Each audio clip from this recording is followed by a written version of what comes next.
They got some real cool hats on Etsy, so y'all could check it out there. All right. I guess it's time to get started. Dr. B, welcome back once again, my brother. I'm honored to be here. Thank you very much for this opportunity. I'm grateful. Indeed, man. Yo, brother, since I got introduced to you, man, we done made history together, man. We done did some amazing shows. We touch thousands upon thousands of people. I mean, yeah, man, this was definitely meant to be, man. This is definitely this connection. You know, we both musicians, music producers. You know, we got projects coming up, man. So it's just been an honor working with you so far, my brother. And the same here, when the waves, when you excite those waves out there enough, something happens and there's the particles come together and they matter. And this is Indeed. something that has been happening for a long time. It's just happening again in this wave. Indeed. Yes. Indeed. So, brother, this is part two. The last show we did on quantum field negas. Part two is called God is Information. What I want to start with, Dr. B, is somebody you reference a lot, and I advise everybody to read into this gentleman, get some of his work. Dr. Bruce Lipton, white dude, got amazing work, amazing research on epigenetics, placebo. I mean, all types of stuff, genes. I think he has a book called The Biology of Belief, right? Yes. Yeah. So I advise everybody to get hip on some of his work. One of the things he said, Dr. B, is that the movie The Matrix was a what he said it was a documentary, Yes. not a movie. He said it was a documentary, not a movie. I want to ask you one of the scenes from The Matrix when Neo finally, I guess he could see through his so-called third eye. What we call empty space wasn't empty no more, and you seen these digits falling. Everything. There was no such thing as empty space. You just seen these little green digits falling everywhere. As third dimensional beings, we often observe matter more than we observe empty space. Now, they say empty space is the fullness of divine intelligence. We look at it as empty, but individuals like Deepak Chopra and all, and them say, what this right here is the fullness of divine intelligence. So to start out with, something our community is not used to talking about, observing or focusing on or studying or analyzing. We may study a book, matter. Dr. B may have some herbs. I may have some water, anything that's tangible. We're or the Buddha here, but we often don't talk, observe, or honor or respect the emptiness around us. So to start out with, this quantum field that we talk about, the field of possibilities, how important is the empty space around us in connection to everything else that we have been talking about up to this point, Dr. B? I'd like to start by saying that this subject is very diverse. And there are many, many concepts that seem to be different about this same subject. This is one of the most controversial things there is, and there's many points of view. And we can't say anybody is exactly right or anybody is exactly wrong. That's what's interesting about the quantum world. So I would not like to say that, I'm an expert on certain things, but I have a way of perceiving it that came to me. So some folks, like when we did the last show, some folks, it seems that they were kind of upset because with the way they learned it and the way they heard it was different than the way I explained it. I explained everything differently. Everything that I'm explaining is different. I am not attempting to repeat in the same way that other people do. I have a experiential life that has shown the one they call Dr. B things a bit differently. So just be open. Space, as they said on Star Trek, is the final frontier. It's the in-between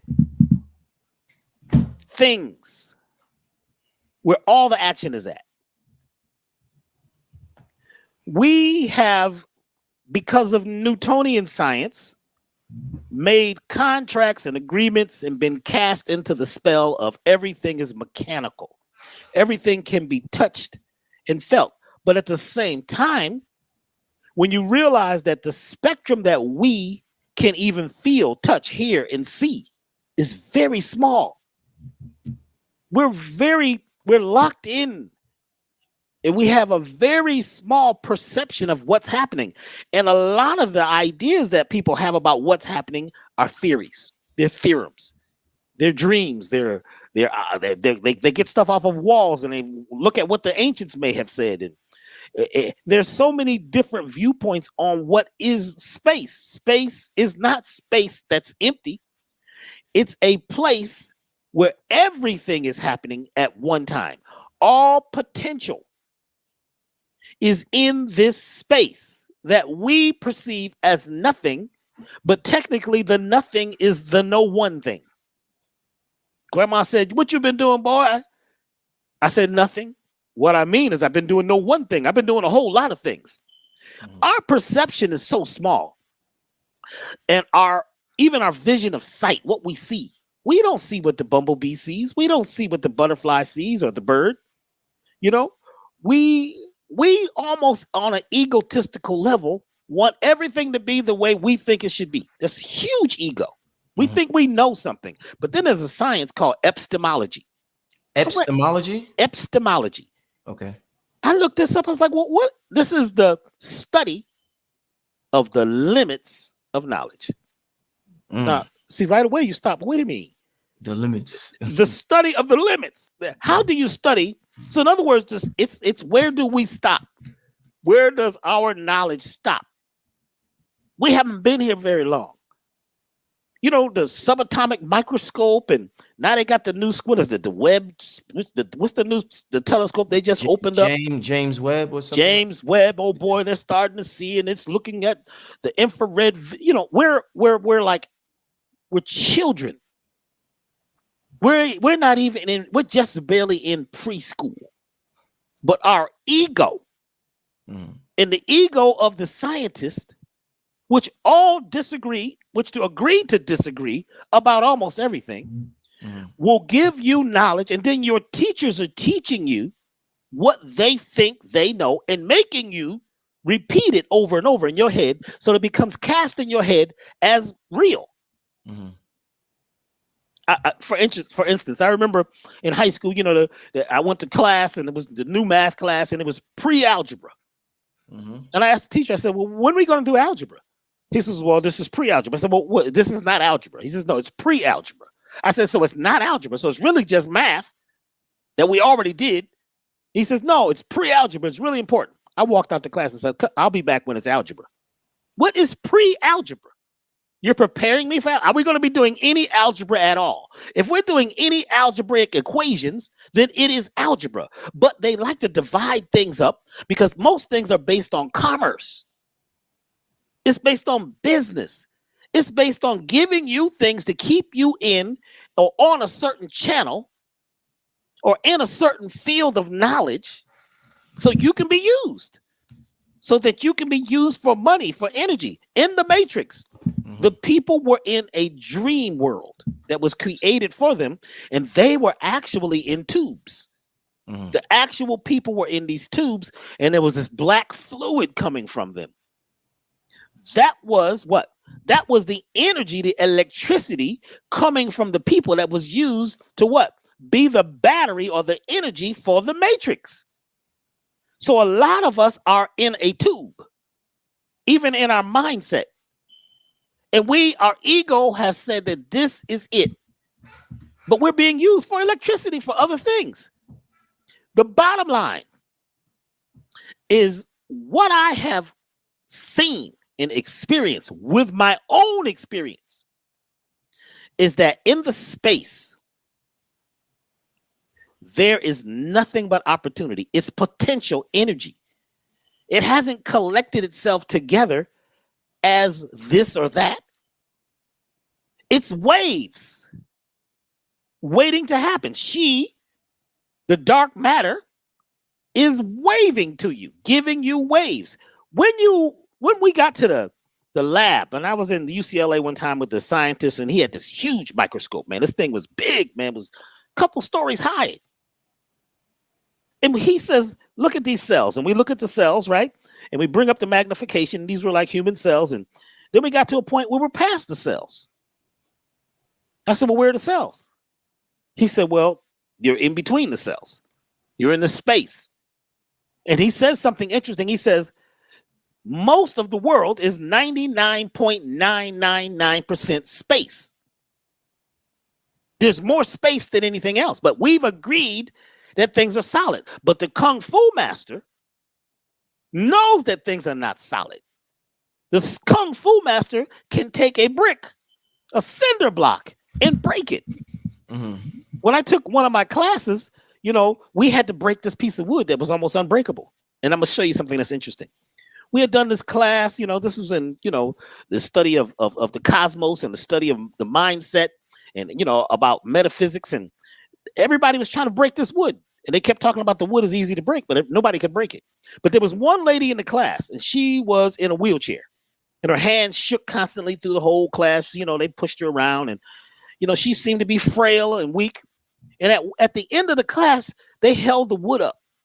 The lady stood up, and she took a breath, and she stopped shaking. She closed her eyes. Bam! She broke the wood. What? Because she broke the wood, everyone in the room, there was 3,000 people in the room, this class. Everybody in the room began to break the wood because they saw somebody else do it. So it was like the potential. They knew the potential was there, but they needed to see something to know that it was real. Is that what you call mirror neurons? It is. Now, mirror neurons, right? Mirror neurons. See, now you start a lot of trouble, man. Hey, good trouble. Good trouble.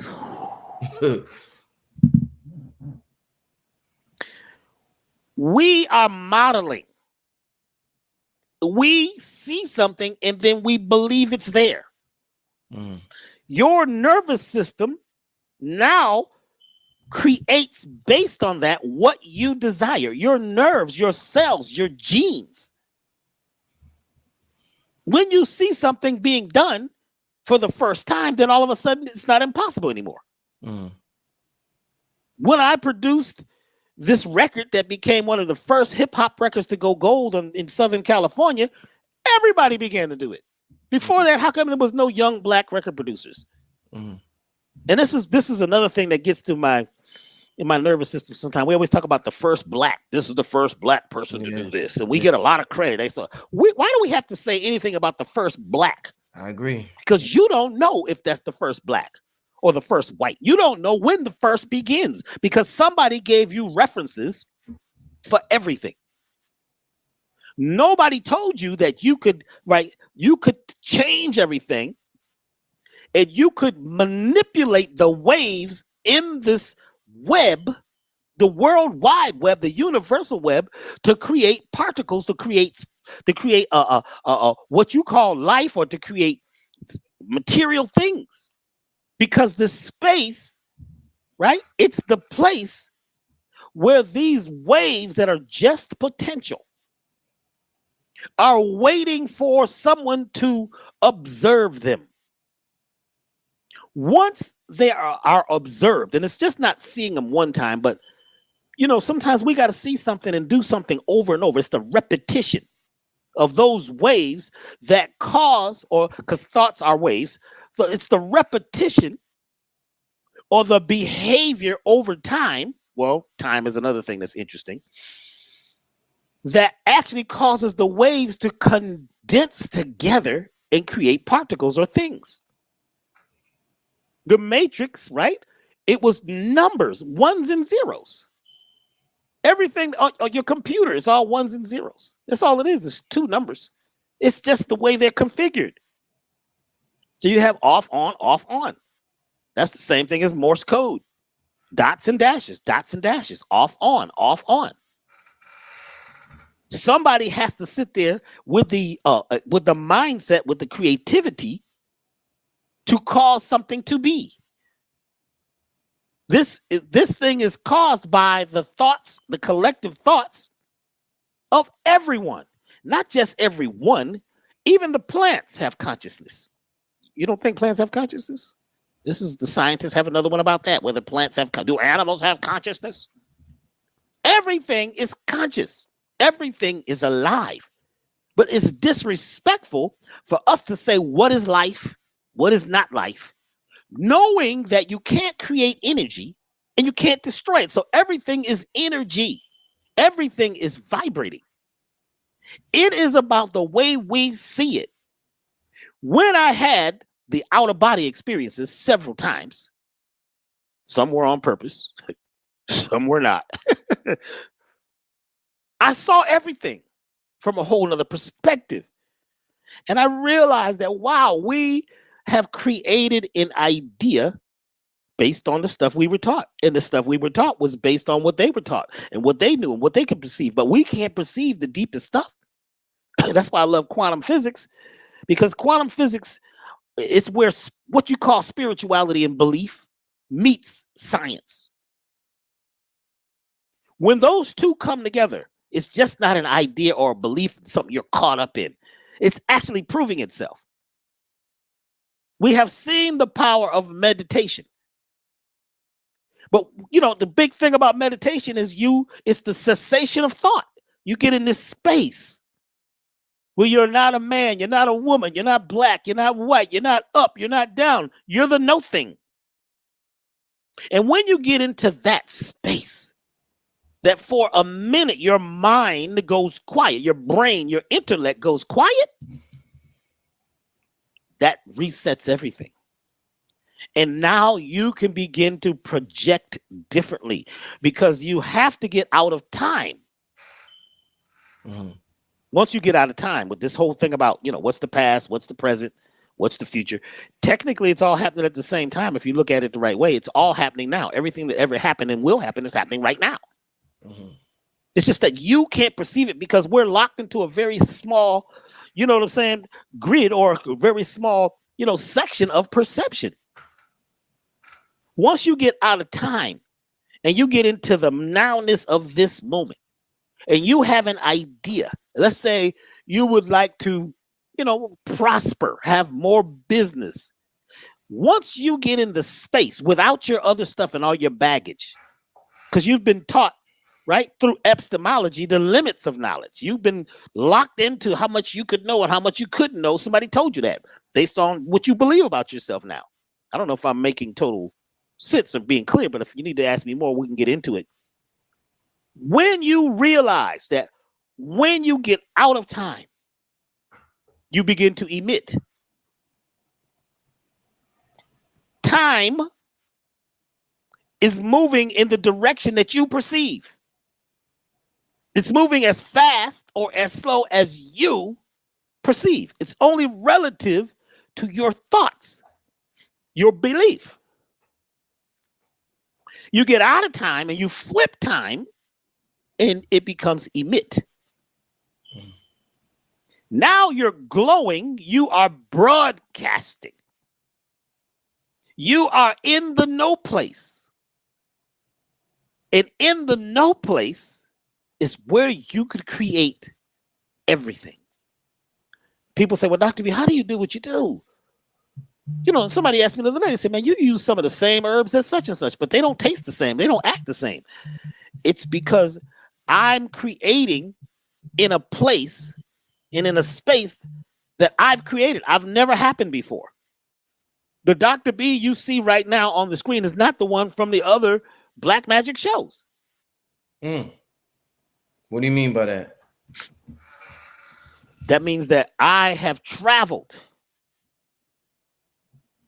I have changed because I am not repeating myself. It may sound like it's repetition, but it's not. We are not, when we wake up in the morning, who we were until we collect all of our stuff and become who we were. When you first wake up for the first 11 seconds or so, you don't know who you are. You could be anything. If you could learn to forget and let go for a minute, that's when you can begin to wave back into the universe and create something brand new. See, it is the repetition that causes the conscious and the subconscious and the whole world we perceive and see to be here. It's repetition. Nature really doesn't repeat itself. unless you repeat yourself. So you're repeating yourself. I'm recreating in every single moment. It is improvisation. When you are able to improv, that's why jazz music was illegal at first. You couldn't just be playing jazz. I mean, come on, that's music. It's got to do with sex and procreation, and it was illegal. They needed you to be into what the church music or this or classical. Don't be playing that stuff, because in the jazz, people were so far out. They were snatching things out of the realms that were unseen. Think about it. That's why they call certain things like blue notes on the piano. There's notes that, they play in gospel and jazz and blues that the classical people will say, those are wrong. Those are clusters. It doesn't sound right. It doesn't work theoretically. Well, who came up with the theory of music? Who came up with the theory of mathematics? The theory of physics? Who came up with this? These are people who had an idea, right? And they said, this is the way it's going to be. And they wrote the book. So you believe that. You believe each day that you're the same person, but you're actually not. You're not the same person you were 8 years ago, because 7 years ago, right? It takes 7 years for all your bones and nerves and everything to renew themselves. Everything renews itself in 7 years. So how are you the same person? You have the same ideas and the same ideals and the same thought process, maybe. Even that has changed. How many things have changed in the last 3-4 years about life? How many things have changed? Listen, they in the last, 10 years have found 3 organs in the body they never saw before. Thought they knew everything. What are they looking at on the x-ray? There were things they couldn't see on x-rays. There's things they don't understand. There's people who they thought were dead. They're putting them in the casket, and they get the, let me out of here. What do you mean? His heart was gone. He's dead. No, he's not dead. Because the perception of life that we're given is based on stuff that was given to you. It is the limits of the knowledge of what life really is. How does a heart beat that many times? If you took all your blood vessels and put them in the end, man, they will wrap around the planet. Somebody said they'll wrap around 2 times. I only know about the 1 time. Just that's enough for me. Yeah, for real. The heart pumps, boom, boom. And it pumps the blood around the world. There's no machine that can do this. No. And it comes back. How does that happen? Now they realize that the heart also is a gland and makes hormones. And they also realize now that the heart has energy that can project as far as you can imagine. They now realize that the heart is a brain too. Yeah. There's neurons in here. There's neurons. Whenever there's neurons, that's brain cells.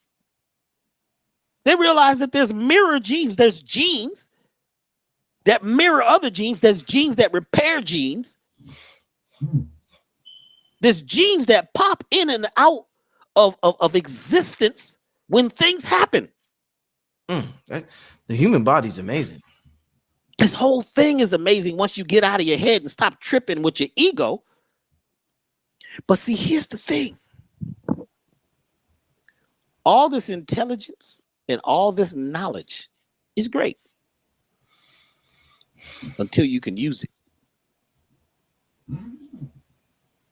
You have to use it and apply it.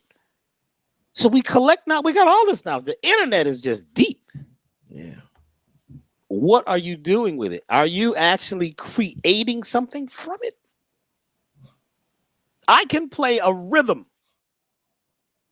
that will take you into altered states of consciousness. I learned them when I was young. I learned from teachers that were not into drumming for entertainment. There's rhythms that could stop a heart. There's drum beats that could change everything about you. And this is when I really got, I got to share this.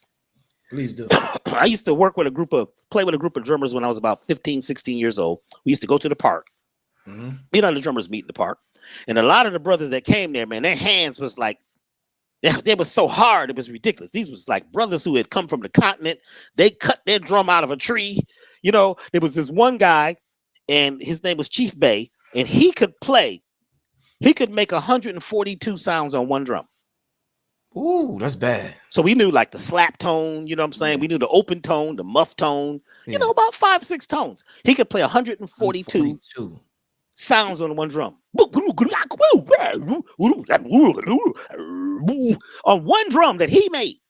We couldn't do this. He was a master drummer. Yeah. So anyway, drummers would come from everywhere on Saturday to play. And I was there just studying. And this lady comes and she asks, can she bring her friend who has cancer? And the chief says yes. They bring her next week. They bring her, they pull her out of the wheelchair. She's very frail. And they said, well, she has cancer, that she has like, weeks to live.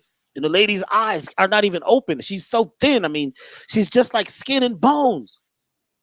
They laid her in a blanket in the middle of the drum circle. And the teacher came by and began to give everybody in the circle something to play. And when Chief Bay gave you something to play, you played exactly that. Mm-hmm. I still remember what I had to play. My thing was ba-da-boom. Ba-da-boom. That's it. Don't you change that.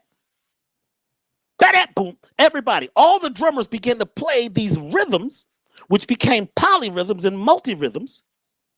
And it didn't even sound like drums anymore. It was just like this hum. And suddenly the lady in the blanket began to shake. And she levitated 1.5 feet or so off the ground.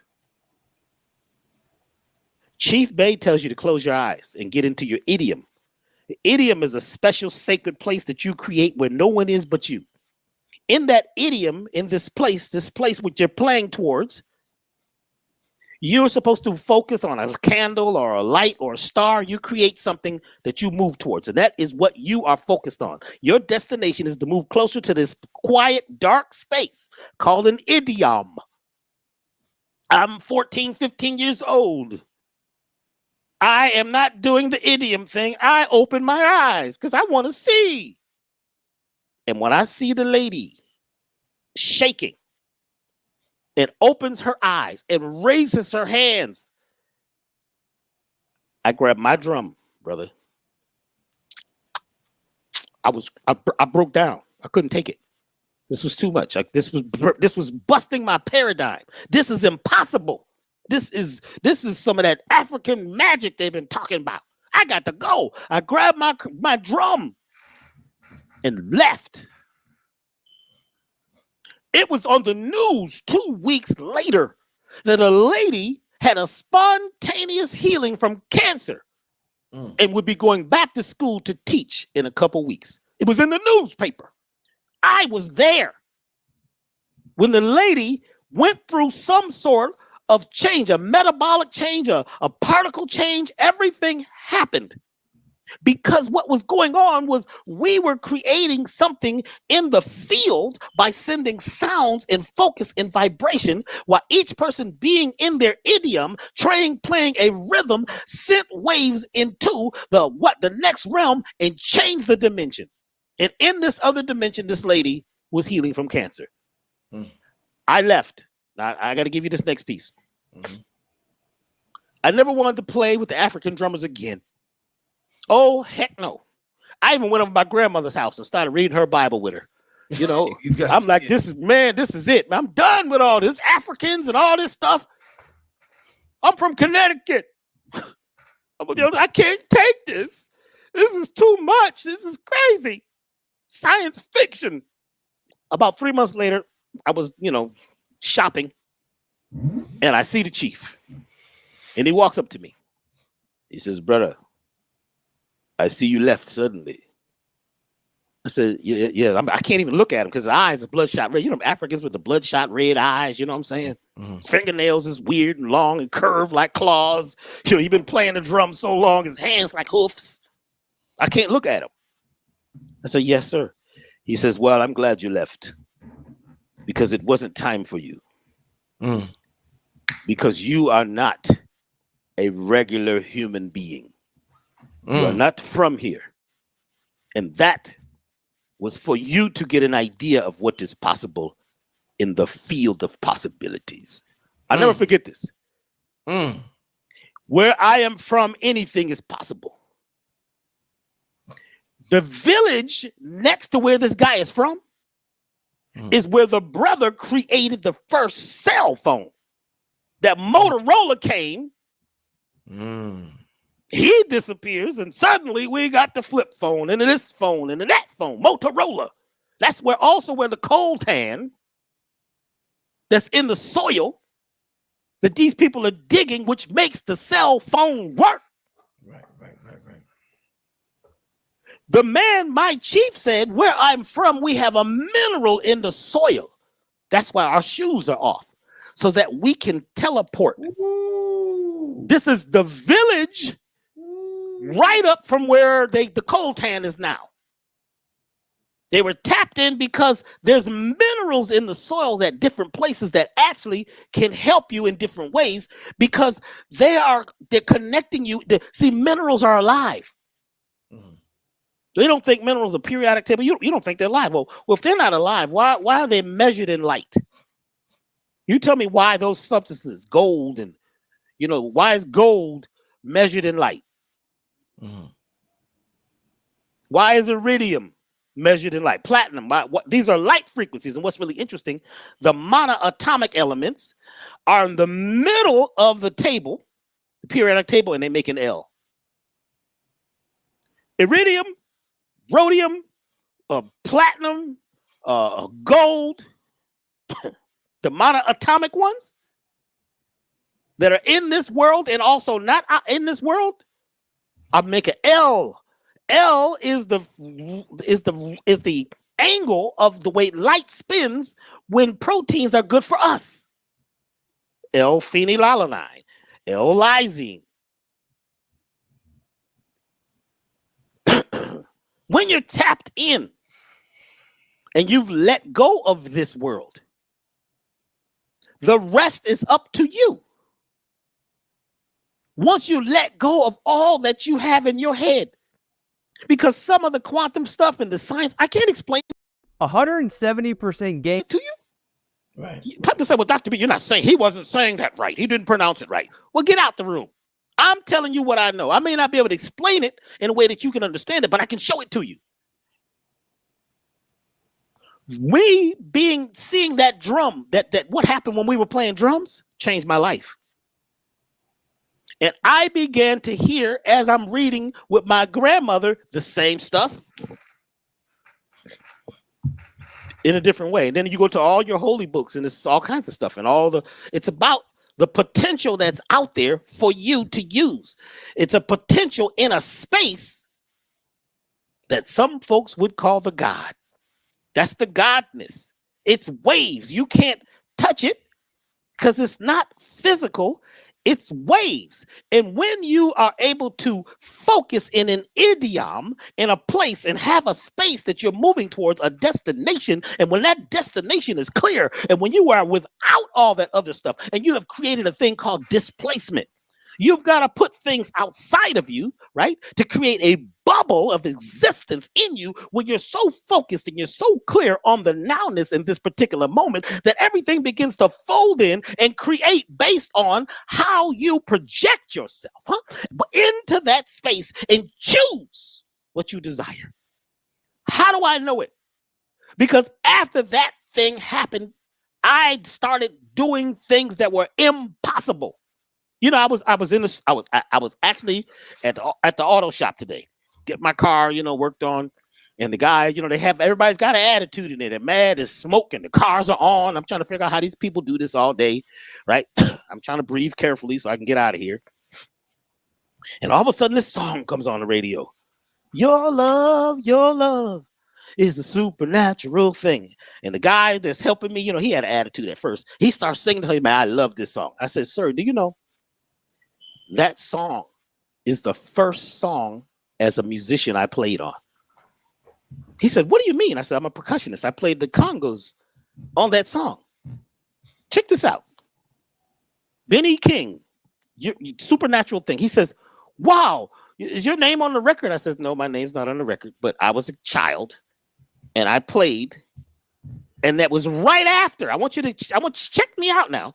That's after this thing happened to me in the park. I decided I wanted to play just R&B music, something safe, just jazz, something I could deal with. You know what I'm saying? I don't need nobody being healed spontaneously. The stuff's gonna come out the wall, and all this stuff comes in your mind and becomes fearful because you don't understand it. When you believe in things you don't understand, then you could suffer. I didn't understand that, so I ran from it. I ran from the unknown. I wanted to deal with something I knew. So somebody asked me to go to New York and to do this session. It was my first professional recording session. Well, actually, the first record that I ever was able to play on. Check this out. When I was in the session, the man pulled out sheet music. And he said, this is the bongo part. This is the conga part. This is the kunga part. This is the tamba part. This is the quinto part. This is the cowbell. This is the woodblock. All on the sheet of music. I couldn't read a bit of that music. I have no idea. Still don't read music to this day. I don't read music. Why should I read? I am music. I create music. I generate music. What I got to read it for? I tell them, the guy says, are you ready? He pushes the button. Are you ready in there? I said, I'm ready. And look at the music, right? My eyes, I'm about to be fired. Excuse me. Because I don't read the music. I put my hands on the drum. I create an idiom, a dark space where there's nothing in it but a candle. My thing is the candle. And they play the music. And my hands start moving.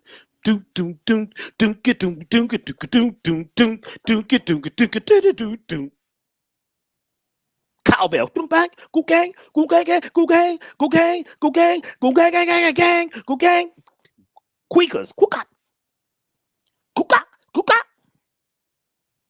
I did all the parts. Afterwards, the producer, the guy who did the composition, who wrote all the sheet music, they came out and they were like, oh my God, that was amazing. That was amazing. That was great, man. Where you from, man? You're just a kid.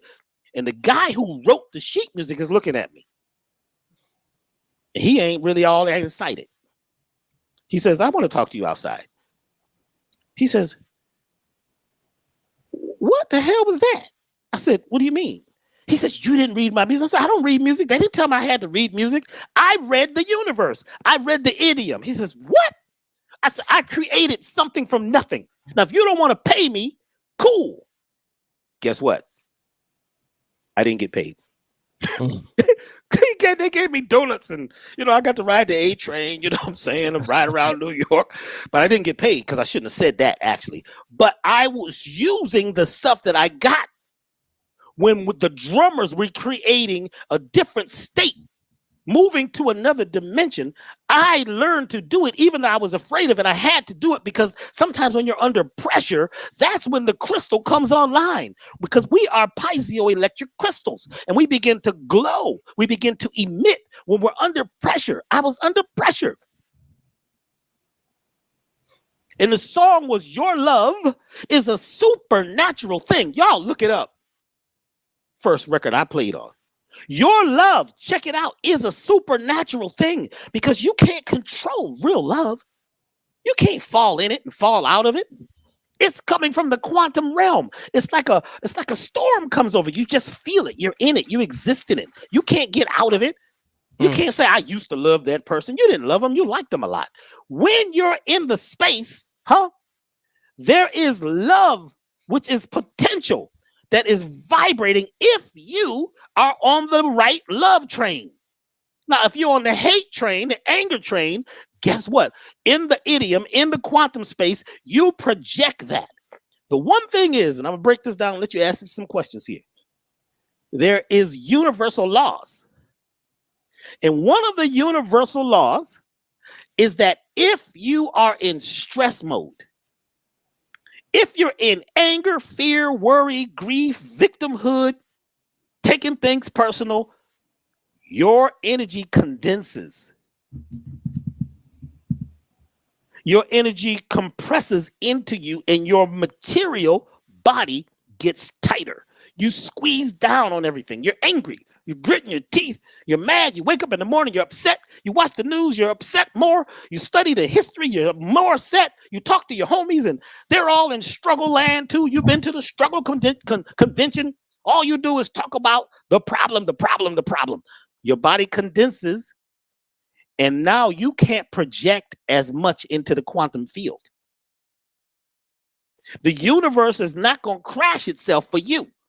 So it limits you, and you become full of tissue with your issues contained. So that the tissues become so condensed that now your power to project into the next realm becomes limited. You're still creating more of what you desire because that's what you're asking for. But when you get into the love mode, when you get into forgiveness and gratitude, when you get into a space of pure love and letting go, all of a sudden your energy expands and it begins to spiral.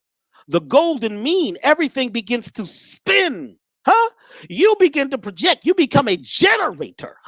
You are now in a quantum field. You're creating a vortex of energy, which is projecting from you and going in every direction. You are able to project further when you're in between then and then, and you're into the nowness of this plate. Your state of mind predicts more of its kind. If you have condensed thought, and it's all about the physical, and it's all about time and your emotions, then you get kind of trapped in. We can't have you travel in the universe because you can destroy everything. So the ones who are able to truly move into that next realm have to realize that they're supernatural when they're in this realm. You can project your energy based on thoughts because your thoughts are waves. Your waves go into the quantum field. And when they're in the quantum field, when you're in love mode, when you're in a relaxed state, it begins to create matter based on your state of mind. I know that was a long story, but I had to give it to you. It just happened today. So that was a powerful story. Powerful story. Shout out to everybody in the super chat. Sending a super chat love. Kana, Kirk Collins, Solar God. I seen you a little earlier. Definitely appreciate the support. The people are definitely loving this live up to this point. I'm with Dr. B family. We're probably going to be up here for another hour. So continue to stay comfortable. I mean, this is wow. I mean, I'm thoroughly impressed every time this brother comes on. Just to get to a couple of questions, Dr. B. Yes. The last paradigm we just finished leaving the age of Pisces. You know, we weren't used to terms like the quantum field. We're used to terms like Islam, Christianity, Judaism, Buddhism.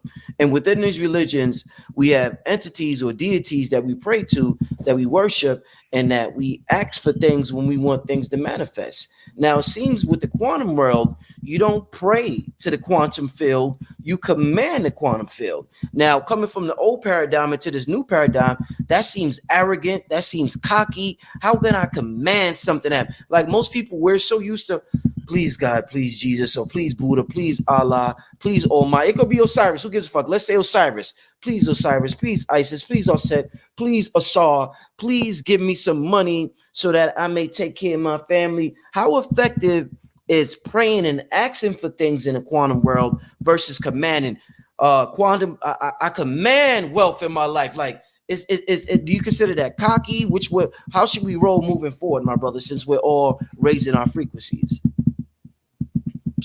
Yeah, you just, man. All right. Take a deep breath.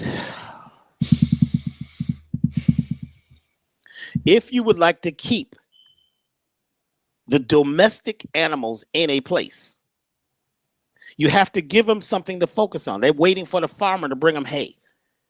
They're waiting for water. They don't know there's an outside of that fence. They're kept in a domestic place, and a lot of the domestic animals are hybrids. So they can't think from a natural place because they're not their natural selves. because they can't tap all the way in to the dark field, the dark matter, because they were put together and domesticated to do work for someone else. A lot of these deities is what people came up with because they didn't know how to explain certain things at certain times. So they came with something to focus on. And if you believe that thing to have power long enough through what repetitive rhythm, through that over and over and over loop, you give it power. It becomes real. A lot of times it's not a physical real thing, it's an egregor. An egregor is an idea that you have given life to. It becomes alive for you. Do these deities that people talk about have power? Yes, they do. Were they living or not? Well, that's questionable because you've given it so much power. Now, they go out there looking for the Bodhi tree. It's a thing in India. They're looking for the Bodhi tree. It's a whole area of Bodhi trees. And everybody picks a tree and says, well, this is the one he was at. This is the Bodhi tree. And they sit there and they're praying and they're crying. And guess what? It has power. It changes them because they believe it. They're collapsing the waves into particles. So it's okay if that works for you. Is it causing you to manifest is my next question. You've been doing this thing over and over. Is it changing stuff? When we play the rhythm over and over and over, the ladies, her energy, she no longer had what they call cancer. You change your space based on your mindset. If your mind is set in a certain way, that works for you. These deities were something that people in some places needed. And a lot of the deities, you had to have fear instilled in you to stay stuck in that caste system. It was okay because you needed, when they needed to control a bunch of people to get them all to live together and to believe in this stuff. People begin to cast spells, right? And create stuff and draw these pictures and tell you these great stories. You got all emotional and boom, there it is. It's not that it's bad or good either. It's whether it works for you. Now, I realized that a lot of the prayers that I was taught were begging prayers. Yes. If you're begging for it, you don't have it and have the power to have it. You've given up your power. You're no longer a supernatural thing. You no longer have the love on the vibration to have your own vibration, create from nothing. You are telling your genes, I am nothing. You're telling your body, your genies, you're telling every cell in your body that you are not enough because you can't walk on water. But you can. You can. If you understand the symbology of balance and homeostasis as symbols. You can't turn one thing from something else. You can.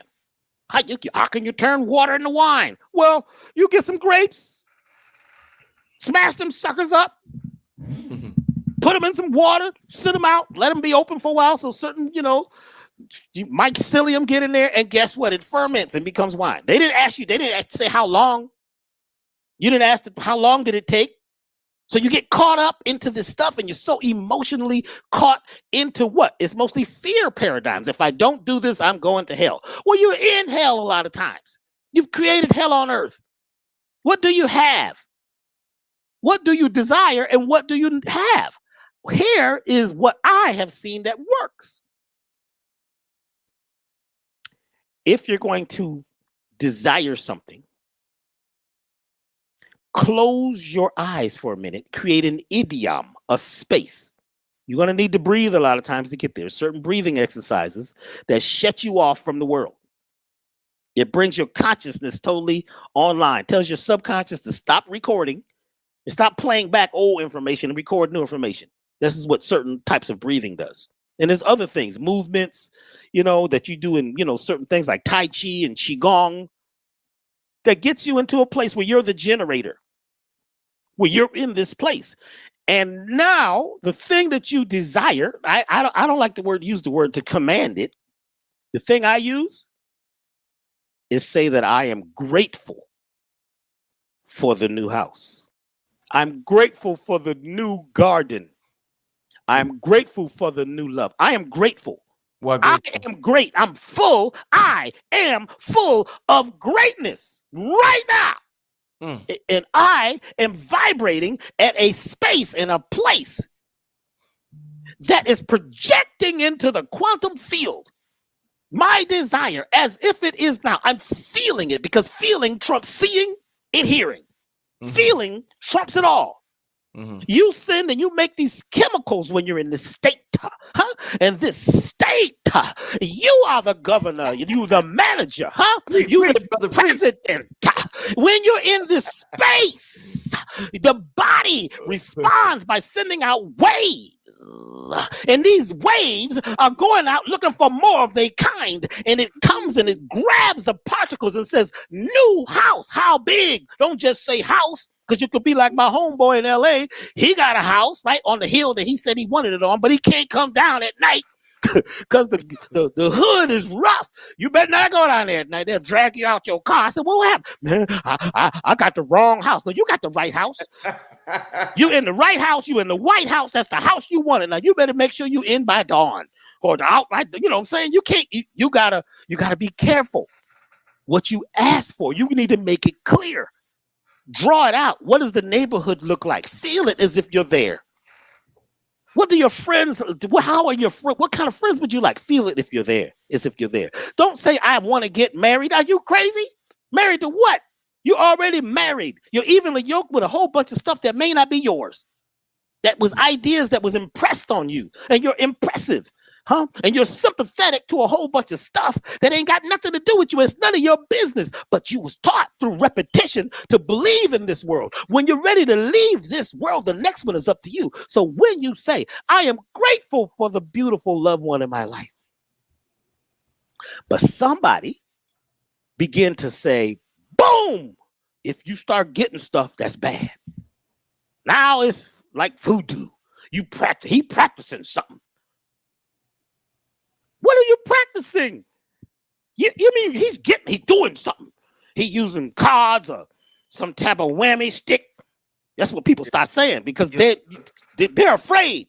Your faces be the funniest, man. The faces you make be the funniest. This must be the Devail. That's what the lady told me. You must be worshiping the Devail. I was like, ooh, the Devail. I like that. Yeah, I was sick. I was ill listening to this devoided information, that made me feel what? Devoted to something that I don't even understand. When I started saying, my brother, I forgive myself. Here's a heavy one. I forgive myself, my family, and others for imperfections. I forgive myself, my family, and others for key imperfections, not their imperfections. You want a mantra? Here's a mantra for you all. I forgive myself. Well, for what? You know stuff. You know you did something. Come on now.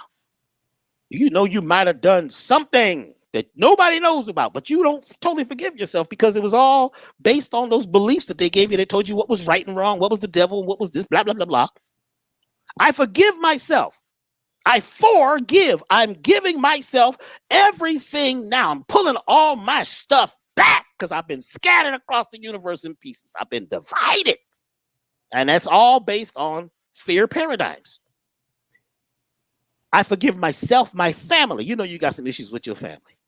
Some of y'all is upset that you was born in this family. You hate them genes. You don't want to go talk to your uncle because your uncle act kind of like you, and he done told you some truth in the future that's coming up, and you don't want to hear it. Now, boy, but you need the word. You need the word. I don't know where that girl come from. What side of the track she's from? You find out later on. It is a very interesting situation that all of a sudden, you see, boom. What I'm saying is, if you say, I forgive myself, this is how you get into the quantum realm. And this is real simple. I forgive myself, my family, and others for imperfections. You break a spell. It's a spell breaker. forgiveness. Next, I am grateful. I'm full of greatness. You collect all the pieces right now and the particles together and you create an idiom. I am grateful for the new car. Now, what kind of car? You better say it, because you don't want just a new car and then the warranty is funny. You got to collect all the information and be as clear as possible. Clear intention. Yes. Elevated Clear. emotion. Elevated emotion. In the quantum world, we call it clear channel. You got to get on a clear channel. Not no static. Not, Excellent. you focusing on all this and you trying to read this book and listen to this leader and that follower and all this. You trying to get likes. You need likes. I got a whole bunch of likes. See, this is the problem. This is artificial intelligence. And it's not just what's on the computer. It's also you have been taught a bunch of stuff that's not really the best for you because it keeps you on a farm so that you can get a job and you can work in a place and get that degree, 1 degree, 2 degrees, when there's 360 degrees that you really desire, which is life. So that you can what? In the fly, be creative. I desired a recording studio. Check this out. I desired a recording studio. I didn't have one. I was working at a stereo shop in Los Angeles. I just got there. I was young, 20 years old. I get a job working at this stereo shop that sells like very professional equipment. A man walks in. I'm saying, I'm getting a new studio. I'm telling my boss, I'm getting a new recording studio. I'm building a studio. I ain't got a dime. You know what I'm saying? You talking about minimum wage back then? It was below minimum wage. It was minus wage, but I was there for opportunities. And the man walks in and he wants to buy this $5,000. I'm going to tell you who it is. The man is the man who owned Armor All. He walks in. I don't know who the guy is. I just noticed his shoes. They don't look like they ever wrinkle. Shoes that just look like they're kind of, what kind of shoes are those, man? I'm from the hood. I ain't never seen nothing like they got special pants that don't wrinkle. My boss knows who he is. And he tells me, he says, B, go over there and handle that sale. I start talking to the guy, and the guy decides he would like this system to go in his house. The system is about $30,000. System in 10,000 square foot house. He wants speakers and he wants all. So I get him all this high-end equipment with tubes and all this. I start putting it all together for him. And then he asked me to come to his house and put it in and install it. This was about, I'm going to get like $2-3 grand to go pull some wires. I mean, I knew how to do all that because I'm in electronics and building things. I go. 3 days later, I get to work. My boss says, guess what? Remember Mr. whatever his name is? I said, yeah. He said he left something for you. What? A 4-track recorder and mixing board. I says, huh? It's a Tascam 4-track. You can record 4 different things at the same time. What? Who left it? The man. And he knew somebody who knew somebody, and he had this, and they're giving it to you as a gift. He told me this day, I'm supposed to be at work. He says, go home. I says, I know you can't stay here today. I went home and started working on my first music. Then I began to be grateful for an 8-track. I'm grateful for the 8-track. Because it worked the first time. I was grateful. I was seeing it. I was feeling it in my body, me having this. And guess what? Then I said, I desire, and I'm going to finish on this one, an 8-track. I'm grateful for the 8-track and the mixing board to go with it. I'm grateful for it. I'm grateful for it. I'm grateful for it. I meet this doctor. His name was Dr. I'll grab his name in a minute. He was one of the 100 black men in Los Angeles. He's a medical doctor. He had a big, he had a big research center, and he had his own pharmacy. And he was like, in the hood, helping people in the hood who were on welfare. So he had welfare money coming. He had money over hand over foot. I meet him through a guy that's on crack. And he asked me, well, what do you really want? What do you need that will help you? I says, I want an 8-track recorder. He said, 8 tracks, is that going to be enough? I said, what do you mean? Well, I can record 8 different things. He says, is that going to be enough? What if you want to record a band? Ain't it more than 8 parts in the band? He gives me the money to go buy a 16-track recorder. I get to the place that sells the 16 tracks, and they're pulling one off the truck. And I say, how much is that one? They say that one is $16,000, but we haven't put it into our system yet. And, was a trade-in. This 16-track recorder was bought from Westlake Audio. It was one of the 16-track recorders that Michael Jackson recorded Off the Wall on. Michael Jackson and Quincy Jones took 16-track recorders and synced them together through this thing called the link system, which was big back then, to get all these machines to work at the same time together. After the session, they sold them off. This one was bought by Ken Maytag. Ken Maytag's father owned Maytag, and he wanted to put it in a truck. And every time he put it in his truck to do this, recording, the calibrations were off. So he decided he didn't want to do any, remote recording anyway. So he sells it. I'm standing there when it's coming off the truck. I said, and I didn't know the story. I knew I had $16,000 in my pocket, right? And the truck, the lift on the truck kind of shakes, and the machine falls a little bit. And they said, oh my God, this one's probably damaged because one of the wheels was crooked now.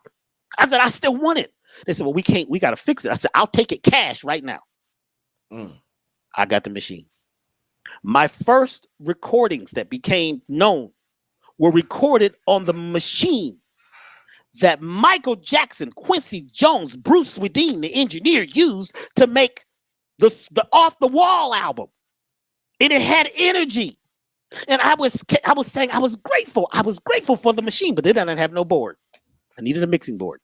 I got a call 3 days later. There's an auction going on. Something happened. There's a board. I went to the auction. I was the only one there.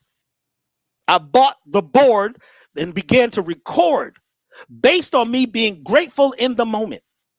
When I said I wanted to have a hit record, guess what? Boom! I stayed with it, but it took time.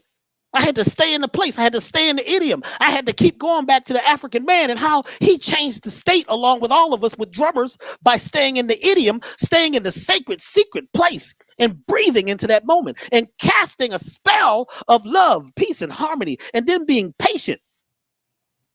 Whenever I got into anger, because I started studying a lot, right? And got into all the books about the hidden hand and who was running the world and the secret secrets and the secret owl passage and the island of nowhere where the folks wear the hoods. Every time I got in there, I got angry. I started losing deals. Stuff started going crazy. I had a woman that was crazy. She was, everything started going disagreeable in my life.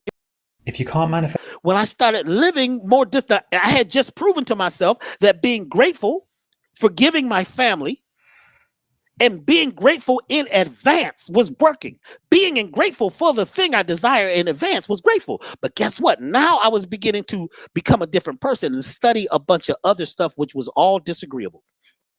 And I was mad, especially when I read that book, Murder by Injection by Estos Mullins. Where's it at? I have one of the only copies left. Let me grab it.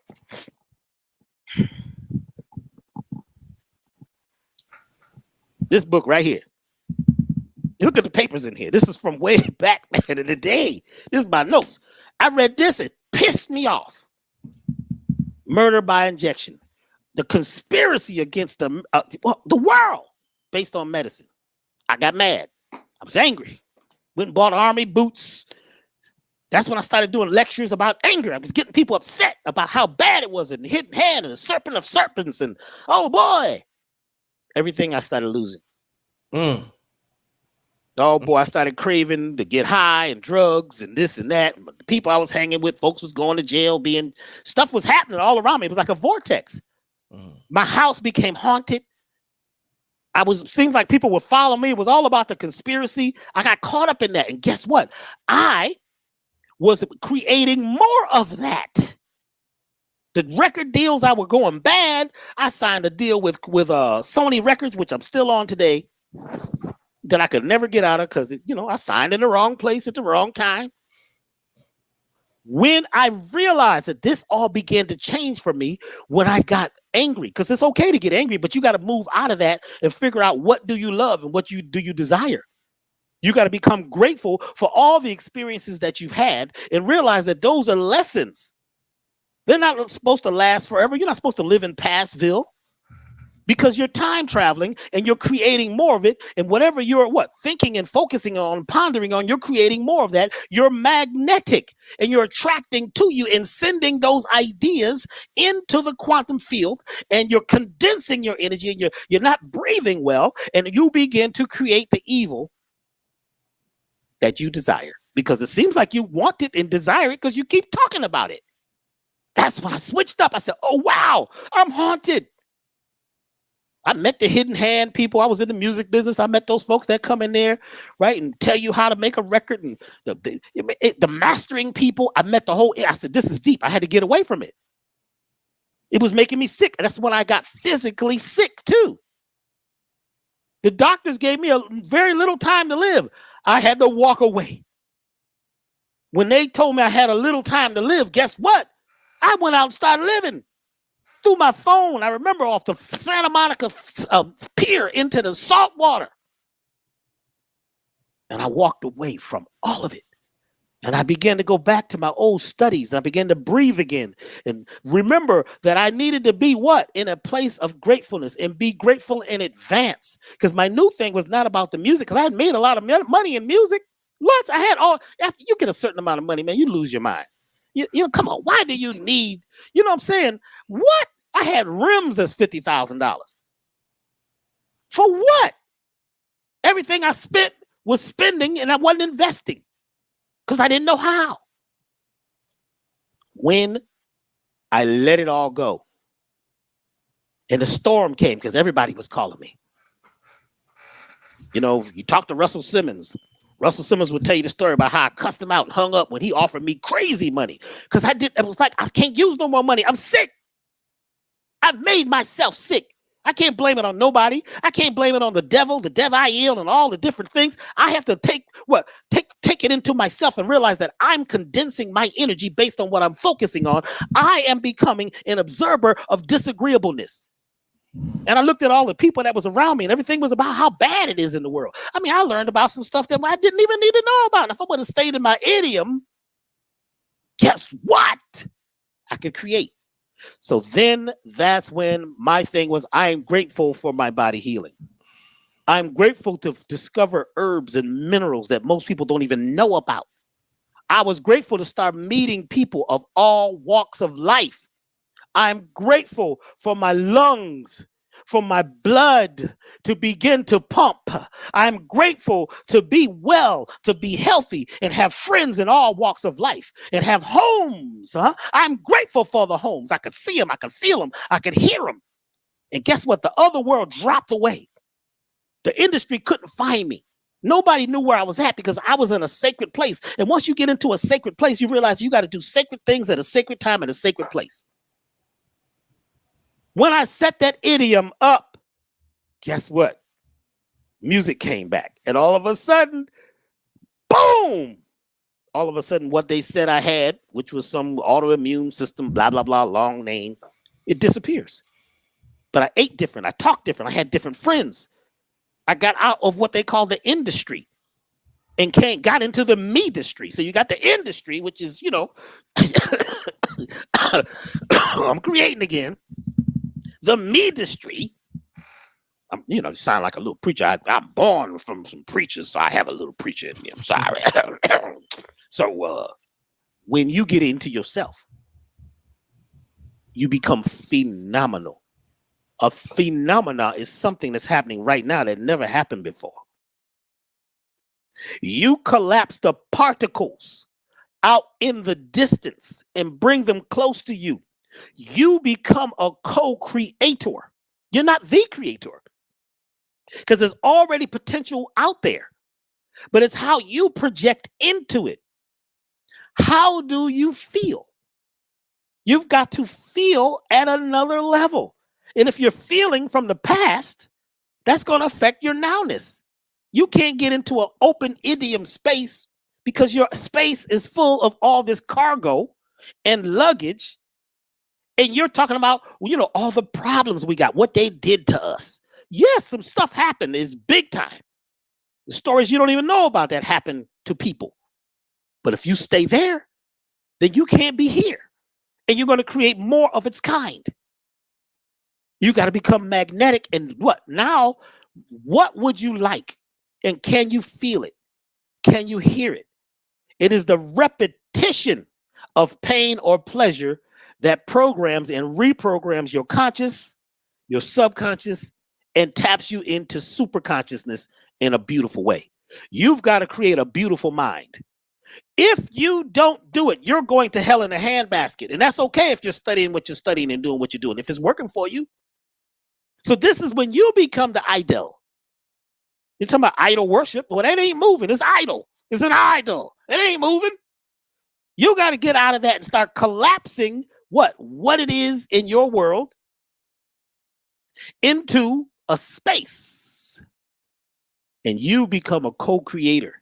And it doesn't happen easy. And here's the big thing, and I'm gonna be quiet for a minute.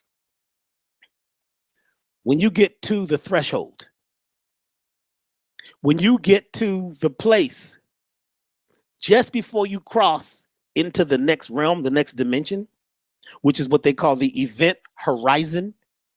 The event horizon is like when the sun comes up. You can't see it yet when it's over the hills and it's just under, it hasn't risen all the way. You can see the striations of light, the waves of light coming up over the hills, but it hasn't happened yet. When it happens, it's happening, but it's not happening yet. It's on the event horizon. All these waves that are in the quantum field are happenings and potential that are on the event horizon. When you get to the place that change comes, a storm is going to come. Drama, somebody's calling, your family, something done happened, because you're being tested. The question was who's testing me? You're testing yourself. What are you talking about?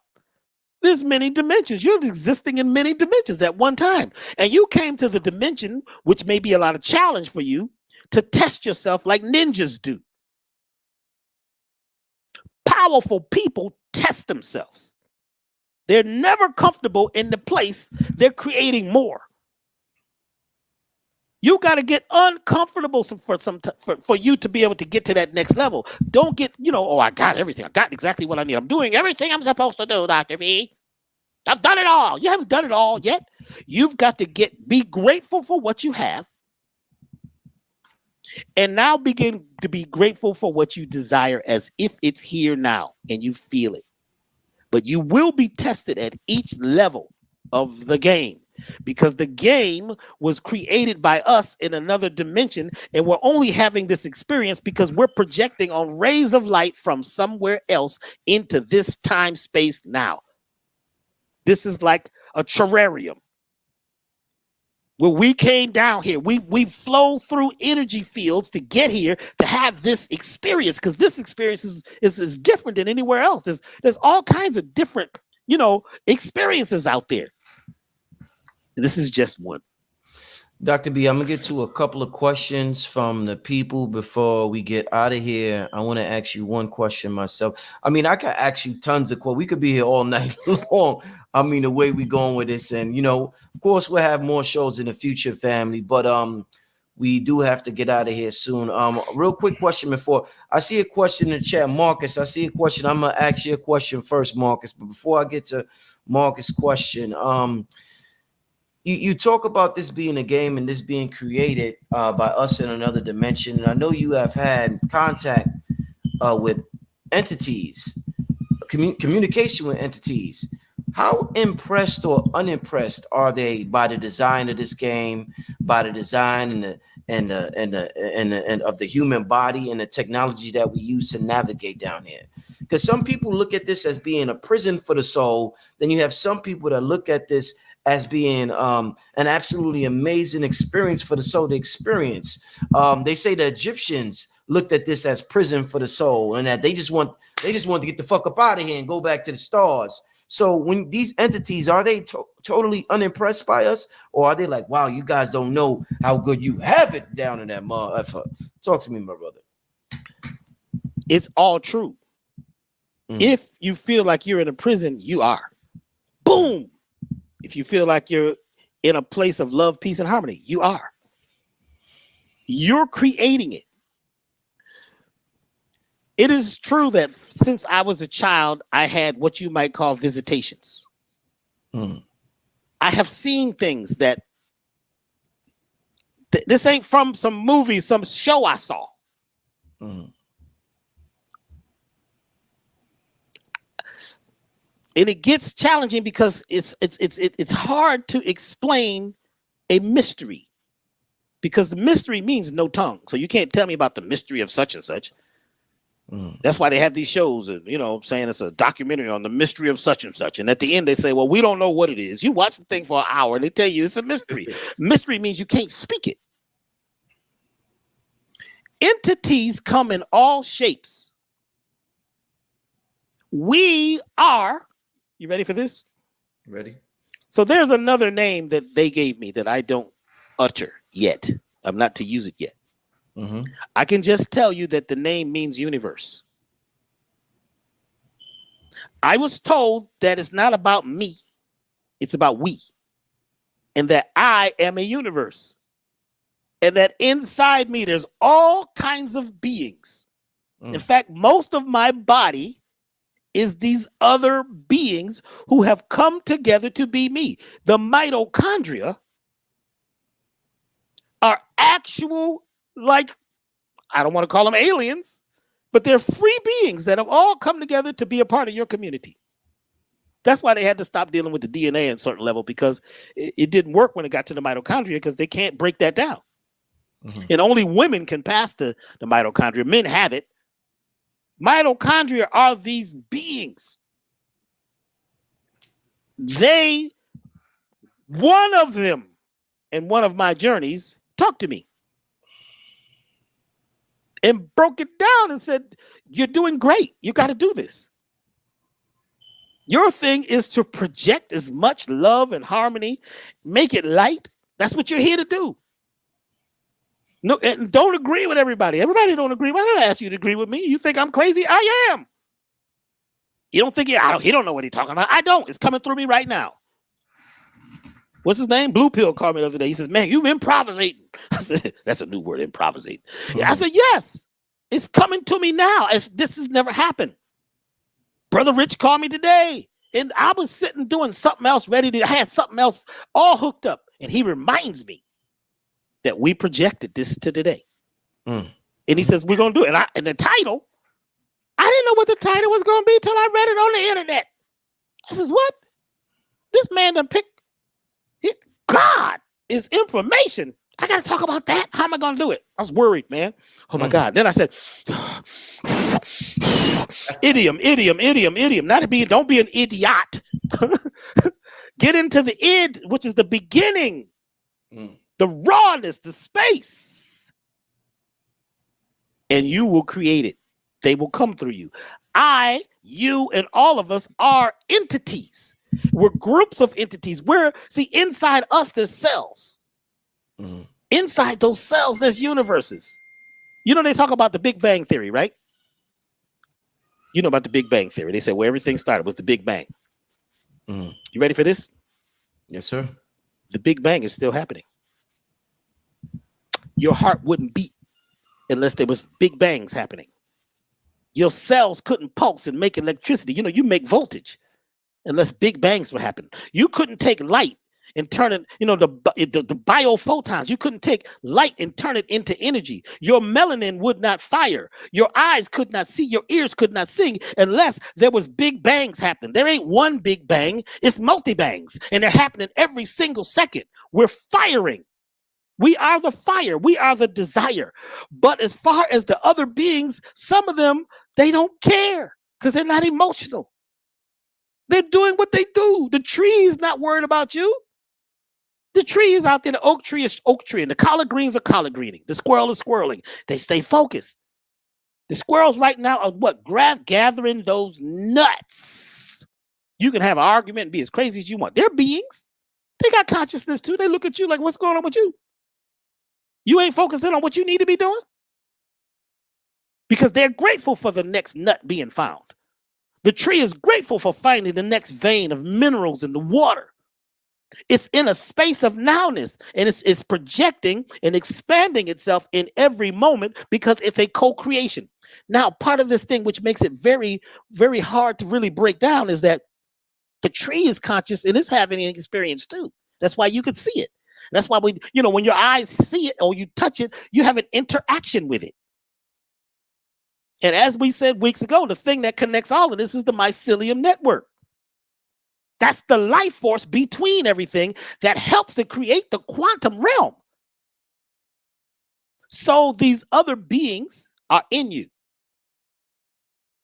You are everything. Everything that ever was and ever will be is in you right now. I don't care about your theories. They didn't work for me. What works for me is knowing that I am the Big Bang. You are the Big Bang. We are what? That's a rhythm. That's a drum. Bang. It's a drum beat. It's an orchestra that's happening now. And how you perceive it is up to you. So you know how you said there's not just a Big Bang, there's Big Bangs happening, plural Big Bangs with an S. If we are composed, and Yaki's told me the same thing in this interview we got coming out, if we're a collection of entities inside of us that come together to create a community called this human body, are we, you know how we say, I am a soul, are we souls? Is soul the improper term to use? And I know the English language gets very confusing, but are we souls? And soul is, the wrong word that we're using since we're all these entities formed into one, like Voltron? So you look at the periodic table. Mm-hmm. Everything on there is measured in light. Mm-hmm. Soul is light. Mm-hmm. Everybody's got light. You couldn't live. Mm-hmm. Everything here is based on light. Not the light you see. There's another type of light. So soul is the everything. You've got soul. Look, to show you the power of soul, when we called our music soul music, we had control. Yeah. Then somebody came up with rhythm and blues, and we gave it away. We gave it away. When it was rap music, the revolution of African people, we owned it, selling cassettes out the back of the car. What we do is we give it to these other things and put it into these names. We give it these nouns, which boxes it in. Mm. Instead of just being and letting, even jazz, the music wasn't called jazz. The music, it was just called music of the soul, music of the spheres, music of the stars.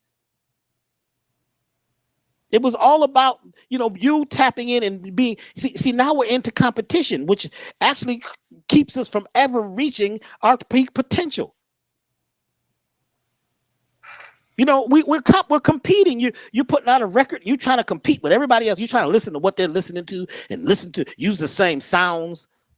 It's easy for somebody to go grab a computer and get some loops and put them together and, make a beat. Yeah, that's dope. I made that. Well, what you did was you took a bunch of things that were already created and put it together and created something else. That's okay. But that's the difference. Now you don't give, as much love to the person that's studied all their life piano or horn. Because if you use that, that ain't hip hop. That ain't jazz, because you've agreed to something that somebody set up instead of taking the soul, the light that's in you, and be totally creative. Because the most successful people in any genre are very creative, and they're totally unique, and they're doing something that's never been done before. But then sometimes when you get really successful, you almost get a little lazy because you're not struggling. You're not putting pressure on your crystal anymore. So then you just begin to put out stuff that, it's just easy to do. So you can get back to the beach or whatever. Mm-hmm. You see? So when you get out of the loop, because we're loopy now, the commercials come in a loop. The songs all sound like a loop. They're using the same everything. What you're doing is you're creating more of the prison camp. We've got to get to a point where we start doing what we really came here to do. And you have to wipe your mind for a second. What would you do if it wasn't about money? When you started creating music, it was just about money. You start doing sports, it's just about money. You start doing art, it's just about money. Something happens to it. But when you do it because you love it, the entities all inside you agree because you, like your consciousness is the commander of the vessel. And the soul comes online. Everybody's got this. Don't say, well, these people don't have soul. Everybody, you couldn't be alive. You couldn't perceive nothing. You couldn't touch anything. See, these particles are light condensing down, right? Because they like even light waves. They say, well, are they particles or are they waves? Now they're saying that light is particles and waves, depending on the perception, depending on the refraction. Like the sky will look kind of orange in the evening when the sun is going down. It's not really orange. It's just the way the light is bouncing off molecules. You know, I was at the beach one time and I was talking about how the beautiful sky was orange when the sun was going down. And the lady said, no, what do you mean? It's clouds. It's going to rain. I'm like, it's no clouds, lady. She says, no, it's going to rain. She had an umbrella at the beach. She didn't have it unfolded yet, but she was ready for it to rain. Her perception said she saw rain. Wow. Everybody's having a unique experience because they're different universes that are colliding, coming together to create something different. This is what I am attempting to convey and teach in the classes that I do. And there's certain things that you're going to need to do every day as a habit to get you back to creating heaven on earth. And it's not easy all the time, but it's simple. Because if it's not easy because you're caught in your way of thinking and feeling and you've agreed. We think we know all about the Egyptians. You don't know about no Egyptians? What you talking about? Oh, the pyramids. You don't even know what they are. We guess. Oh, we're all in Egypt. There's pyramids and mounds everywhere. You could be living on a mound. They're now saying that Atlanta is a mound. It's a plateau. It's flat on top. The only city that's 1,000 feet above sea level east of the Rocky Mountains. It's a very unique place. There's nothing like it. That's why all the companies, they all know. And then, you know, the ocean used to be like 100 miles south of Atlanta. It used to be the ocean. That's why when you go down to certain places, all the crystals are in the soil. And the topography of the land changes. The geology changes because that used to be ocean. This thing is changing. My point is where you stand and where you come from becomes your vortex. Your light is the soul. Now, this is my perception. Spirit is different. Spirit, to me, is your personality. That works for me. It may not work for you. That's your personality. You can change that. But the light that you have, the Big Bang, the rhythm, is in everyone. It's just depending on how it's collected, how it's shaped, and it's that diversity that makes this thing work. I don't need to believe what you believe. That's up to you. When I'm at the college, right, I look up at the name of the person who's on the college. He got his name on the building. He started the college. Did he go to college? No, he had no degree. Huh? Well, how did he get to college? Well, you know, we liked what he did, so we put his name up there. I thought he owned the college, and he had to have the greatest degree because back in the day, they didn't have no colleges. The colleges started on the continent. They're the only ones that had buildings that you went to. Europe didn't have none of that at that time. Timbuktu, the amount of information, they had lights. They had electricity. You're talking about, oh boy, homeboy, what's his name? They're supposed to have discovered electricity. Edison. He went down and patented the idea. This is not.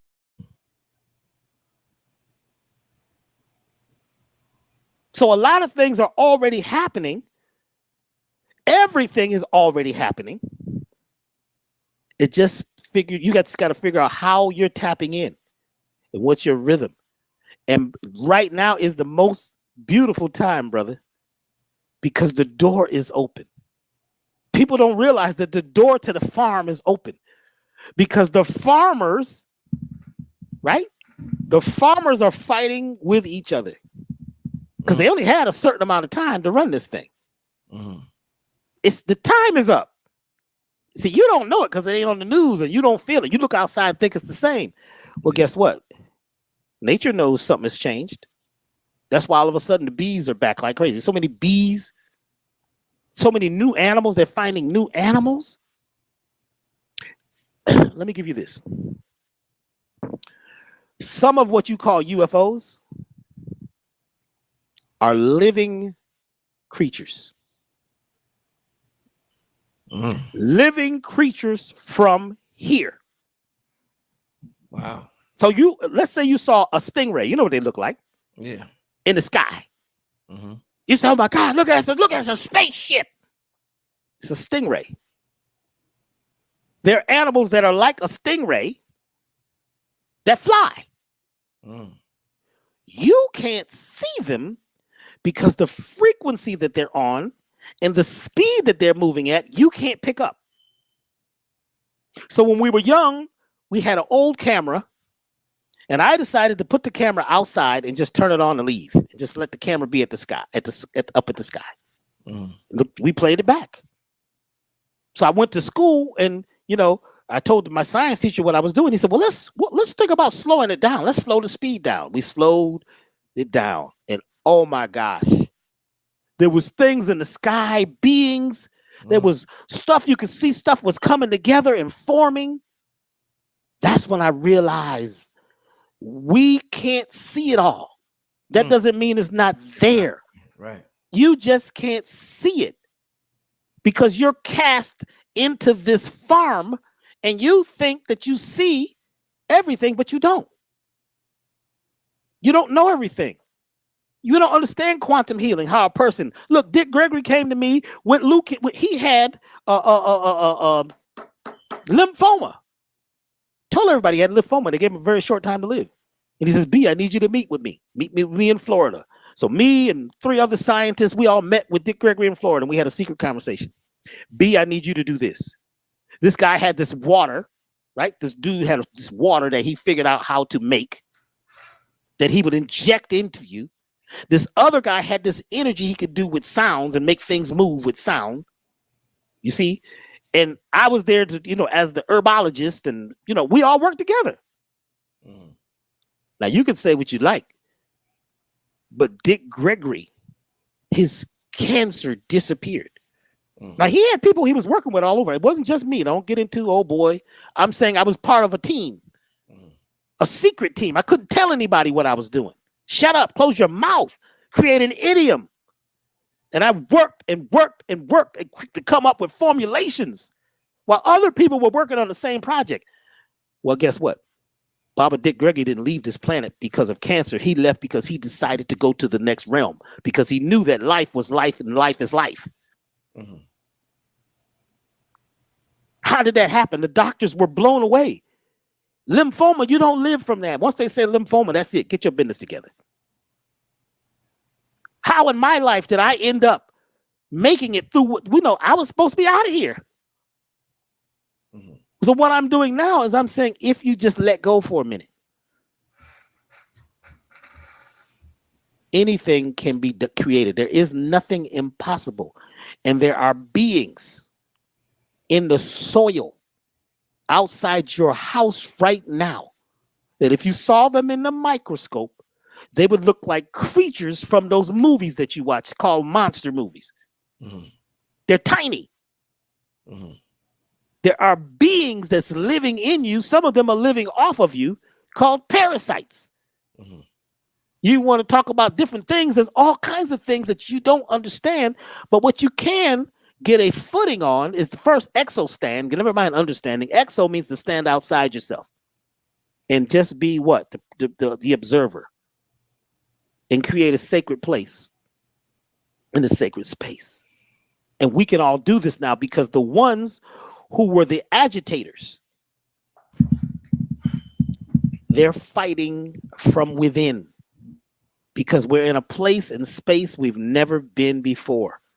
We're in the unknown. Suddenly the earth is spinning faster. They can't figure out. The first time we were on together, remember? The earth's magnetic grid, it disappeared for 10, 15 minutes. They never saw that before. Yeah, Blue Pill shared that article with us. Yeah. This is when you and I were on the very first time. Yeah. So we have to get to the place and realize that this is a co-creation, and right now it's up to us. But as you begin to shift out of your old belief systems, it's going to be a storm. Things is going to happen. People will try to keep you there. Your friends are going to be upset. They told my mama. My mama said, we're moving from the hood. We're moving to another area with more opportunities. Well, my mother's brothers and sisters, mostly the sisters, and cousins and friends were upset. What do you mean you moving? You can't go out there. What number of white people out there? The KKK, they going to have crosses burning and they going to kill y'all. My mother said, that may be so. And if that happens, you'll see us on the news. We got to go. We left. This is the year. Check this out. This is the year that they had forced busing in America. I went to the new school. It was all these white kids. How am I going to do this, man? I'm from a soul school. We be turning it out. You know what I'm saying? Dancing to James Brown in the hallway. I get out here. People is reading Wall Street Journal, drinking coffee. This is in elementary school. I sat there and said, I desire for my friends to be here. I'm grateful for seeing my friends again. And as I'm sitting there, 3 buses pull up. All my friends from the old school have been bussed. I wasn't bussed. We moved to the new school. We turned that sucker out. They weren't ready for this kind of soul. I was grateful for it. Did I make it happen? No, it was a coexistence. At the same time, the particles collapsed. But if you're afraid because somebody tells you don't go there, let me say this much too. The neighborhood we moved in was all white folks. We were the only blacks people. I didn't go out because I don't even know what to do with these folks. Within 5 years, 3/4 of that community was black. And the people that were telling my mother, don't go out there, the KKK is out there, they got a house up the street. You got to be ready to turn it out. You got to be ready to go into the unknown. See, this is what people are afraid of, the unknown. Because that's where you're going to become God. In the unknown. But we're afraid of the unknown. I don't know what's going to happen, Dr. B. I don't know what's going to happen. I ain't going with you. Y'all got out in the woods to do what? Oh, no. I'm scared of the dark. Well, you done. You scared of the ark? You scared to create an ark? You scared to become a part of the orchestra, the darkestra? You're afraid to go out into the place where you can coexist with the original dark feminine nature? That's what I call a motherfucker. See, you don't care about the mama. You've been screwing her, messing with her since the beginning, and you call her a low vibration. And you've messed with the feminine vibrations so much. It's all masculine about me and what I'm doing and solo and I got to do what I got to do. That's why all the bands broke up. It's all about me. They want to give me a record deal. See, me is masculine. It's all about me, solo. I got to do it. This is how we do it. You got money, you got rims, you got this, and you don't care about nobody else. And then even when you speak, a lot of times your ego is so huge, you're telling people what they don't do. What black people do. Black people, you know how we black. I don't know how black people are. You're black people you never even saw. There's villages and cities that you haven't been to where the folks who is black and brown and red are doing very well. There's also places right here in America where the Caucasians are doing so bad it would just make you look like you're living in a castle. Dick Gregory told me that there's places on the planet that he has been to that are invisible, where people of color, indigenous people, fly and have ships and gold. And he said, in order to get there, you're going to need to learn how to vibrate your brain. He says, you're going to have to use rhythm, he told me. This is before he left. So last time we spoke, you're going to need to vibrate your brain. Guess what they was making a couple blocks from where me and him were? What? Black Panther. I asked him, I said, hey, do you know about the movie Black Panther? He said, no, I don't know nothing about that. What are you talking about?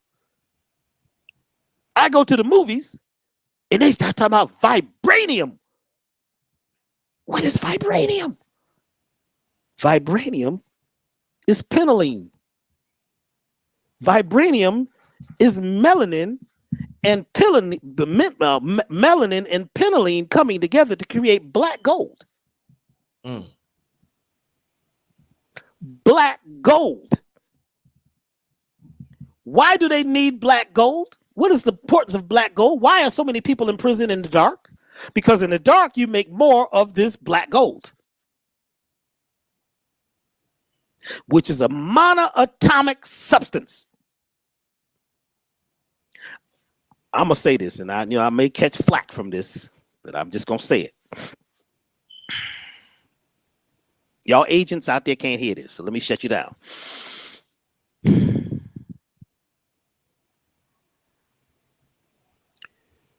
The substance that's in your urine, in the women's menses, is in your sweat, is a type of substance that they use to make the shields on the space shuttle.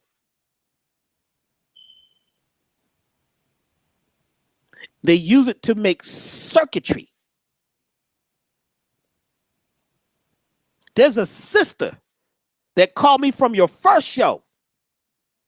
She works in a place where they take blood from the blood bank and make medicine. And it's got to come from brown, black, and yellow people and what you call red.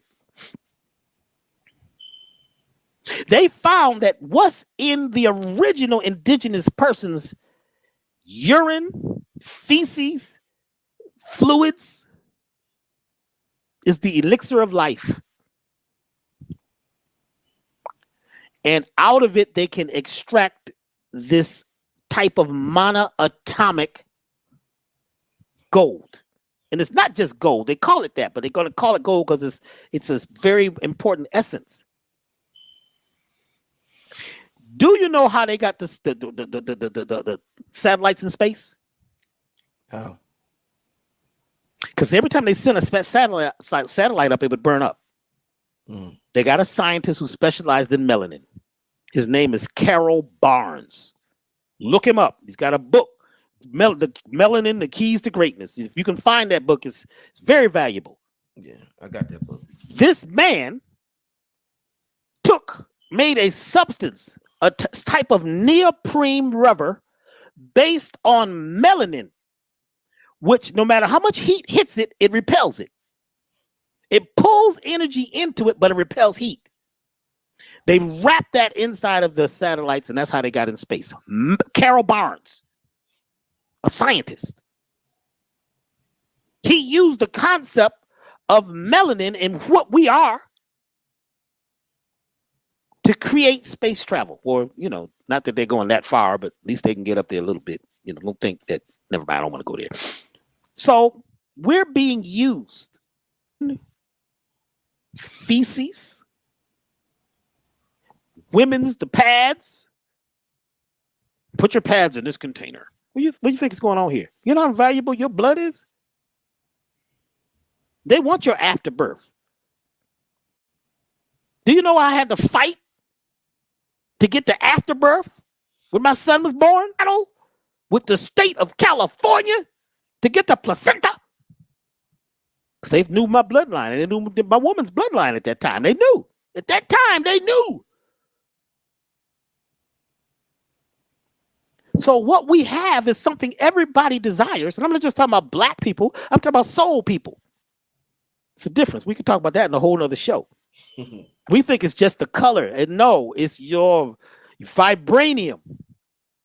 Because I know some Caucasian people that got more soul than a whole lot of black folks. So let's not get caught up in that. Don't start messing with me about, oh boy, it's about racism. Who told you about that? That's caste. That's the caste system. It's about your vibranium. It's about where you're vibrating at. I'm not just talking about having a high vibration. I'm going to hit this real quick. I know we got to go. They say having a high vibration is good. It's positive. A low vibration is bad. The lowest vibration is Mother Earth. Is she bad? That's the lowest vibration. The lowest frequency is the earth. Is that bad? What we're talking about is the amount of amplitude you have. Because some people have a high vibration, but they're disagreeable people.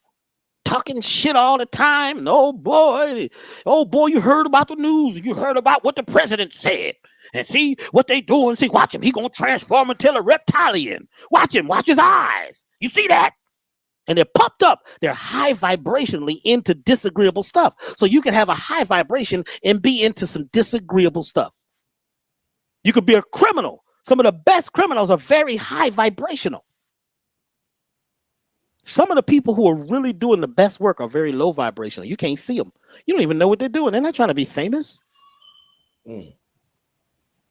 I wasn't trying to be known, be deuced too much here, because I know what that could bring. That's why it took a lot to get me on the show, because I'm laying low, because the real work is done silently.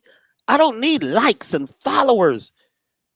I saw what happened to folks when they get too high vibrational. You become a target.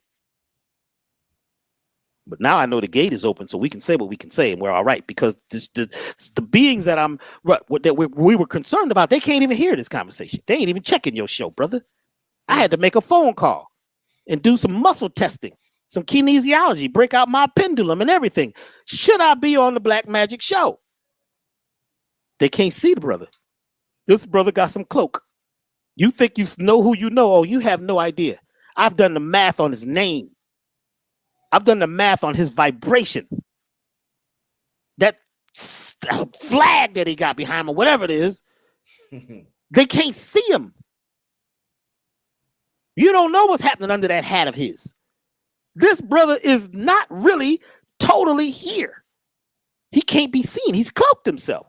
How's he doing this? So it's best to be down with people or be with people that are either on the same path or they've been there, the place that you desire to go to. You don't want to hang with people, right, they're all disagreeable just because they're your friends and your cousins and your family, because they're against you a lot of times. Even though they act like they with you, they blowing smoke up your ass. Oh, man, you the bomb, man. You was the bomb the other night. Man, I said, well, did you donate? What you mean? Yeah, I've been with you since the beginning, man. But did you go to the website elevationtime.com and hit the donate button? Have you ever bought any of my products, purchased anything? Have you ever come to the lecture? You only want to come to the lecture. You want me to send you a free link. I'm your boy, man. I'm your best boy. No, you are not my best boy. You as a Negro. That means your consciousness only grow to the knees. So you can't support. You just want to drain. You's a parasite. Don't call me no more. And I push the button. Block. Man, how you gonna do that, man? That's your family. I'm not familiar with him anymore. You got to be ready to let people go. You got to be ready to walk away from hell. Walk away from Babylon or whatever it is where people just babbling on and on. And if you think I'm babbling, you don't think I know what I'm talking about, then hang up. I'm not asking you to be down. I'm saying that I have some experiences. And this brother, I have love for him. Somebody has said that, well, do you agree with everybody that's on the Black Magic Show? I don't know who else is on the show. I don't watch the show. You think I got time to watch this, brother? I'm with him. I don't know all that. I'm in a lane. And I am grateful for this space. I'm grateful for all of you who are in this space. I am grateful for all of you who have gone to the website and supported and donated. I am grateful for the events that are happening now. Just keep in mind, what you're calling the enemy now is in you. You got to get the enemy out of you. You've got to detox the old world out of you. We're in a new place. That way you think all of a sudden they got a new space program with a pharaoh on it. You seen it got the Star Trek symbol with a pharaoh. What do you think they're telling you? They're saying it's about you. We're going to fake another space. We're going to the moon. And they see the ship is orange. Why does the ship look a little orange? They showed pictures the other day. Said it was ready to launch it, but, they had a leak. What do you mean you had a leak? You always leak. You're leaky. You understand what I'm saying? It was leaky in them that said that they found Eve. They leak. You found Eve, and she had a small monkey-like head and small, human body. We found Eve, and you went for that? They didn't dig in your backyard. What is Eve? They always want to say there's a beginning and there's an end. Ain't no beginning and there's no end unless you believe it and you condense that vibration, that thing about life and death, up and down, back and forth. If you live in that existence, you cannot travel the multiverse. You get shut down because those beliefs which kill everything and stop the whole system, which has been happening forever. There is no one big bang. The black holes, where are they? Inside you. Universes, omniverses, is forever. The macroverse, the microverse, as above, so below. As you speak, so you attract. As you think, so you attract. Uh-oh. Your energy. Y'all done blew the man's camera down. So when you get to the you love hear me, Dr. spring, B? I hear you now, man. I saw you the camera Dr. blew B. up. Hold up. I saw the camera blow up, brother. I saw that light. Did y'all see it? Y'all play this back later real slow and watch what happens just before the camera fell. They was trying to get in, see? Energy, Dr. B. It's your energy. It's our energy. It's we. It's we time, y'all. We need to celebrate. See, when you clap and celebrate, you vibrate your cells and you show that you're grateful for what we have. We got to become grateful and celebrate now. We're here. Something wanted to be known. I'm trying to tell you what happened. They tried to send one of them waves, but see, you got that protective energy. You understand what I'm saying? That little horse on your jacket. What is that? Is that a little polo? What is that? Polo, yeah. See that stick he got? He will whip your ass with that stick. Polo. That's Potolo. Polo comes from Potolo. Potolo is the planet that went around Sirius, right? That was called what? That was Waterworld. And there was 4 different types of beings living on Potolo. And what you call the dolphins and the whales, right, are the dolphinoids. Those beings are from there too. And what you called mermaids, Mer, which was what M-E-R is what? Mar or Mer is water. They call them maids. That's what the Europeans call them maids because they wanted to work for them, but they wouldn't do it because the sirens, right? The sirens were the ones that made a sound at 2,000 hertz that created pain. It would make people's eyes and ears bleed. They call them the sirens. They were the protectors. They were from another realm, from another place. They call it. That's why you call the emergency sound a siren because it's the sound that the sirens, which was a certain group of mermaids, which was a combination of different beings, they would protect the situation because the Nomos came to the Dogons, that's a whole other thing, who they are, and was giving them the science of how to travel the universe and be on space at the same time, to be here and be there at the same time. They were giving up that science. Potolo. So the polo and the Potolo comes from Potolo, and that little stick that he's got where he's knocking them balls, that's cracking energy balls. This brother's wearing it. Everything that he's doing is on purpose. Somebody need to count the stars and moons that's in the piece that he's got behind him. And why is it looking like that? What's going on? He's creating a dimension so that you can't totally see what's really happening. In a lot of pictures, ancient pictures, there's stuff that you can't see. So we think that we see the hieroglyphs and we say, oh, that's a lion. That meant L. That's all? Who told you that? You don't have the perception and the consciousness to read those hieroglyphs all the way. You think you know. Your ego says, yeah, we know. We figured them out. This is the language they spoke. Okay. You believe that? That's true. But you're not eating the food they were eating. You're not breathing the air they were breathing. You're not drinking the primordial waters they were drinking. You're not drinking from the Nile River. You living in denial, but you ain't living in denial because you don't know nothing about the blue lotus and the white lotus and the pink lotus and the lotuses that you can't even see because they live in another dimension. And there's certain frogs and amphibian beings that be on them flowers, that be on what you call the lily pads that can actually speak. You see a lot of these stories, they got the little frog talking. But you better get blind to all this. I'm gonna give you a story real quick. 3 frogs one day leave Frog Village and go for a walk in the evening. And they're jumping along, you know what I'm saying, the path, out hanging out. And all of a sudden, they're looking up in the sky and they fall into a deep hole. And the hole is too high for them to get out. So they're jumping, trying to get out of the hole. Now, no, the other frogs don't know they're in the hole, right? So the first frog says, oh my God, we're going to die. We're going to die. We're not going to live. We're going to die. Night comes and daytime comes. That frog is dead. The other frogs keep jumping. They keep jumping. They keep jumping. And the second frog says, oh my God, my legs are getting tired. I can't really jump. I don't think we're going to make it. We're going to die like Harry here. Harry died last night. Oh my God. Night comes. Boom. That frog is dead. The next day it starts raining. The hole starts filling up with water. The one frog, he's just in there. He's doing the dog paddle. I guess it's the frog paddle. You know what I'm saying? He's making. He's gonna live it. He gets to the top. He jumps out, hops back to the frog village. The frog village tell him, what are you doing back? He says, what do you mean? What? Huh? What are you doing back? We thought you died. We couldn't follow. You've been gone for like 3 days. Huh? Woo! I can't hear you. I can't hear. I've been deaf all my life. I can't see you. I've been blind. He didn't know about what couldn't happen because he couldn't hear. He couldn't see. He was living in another realm.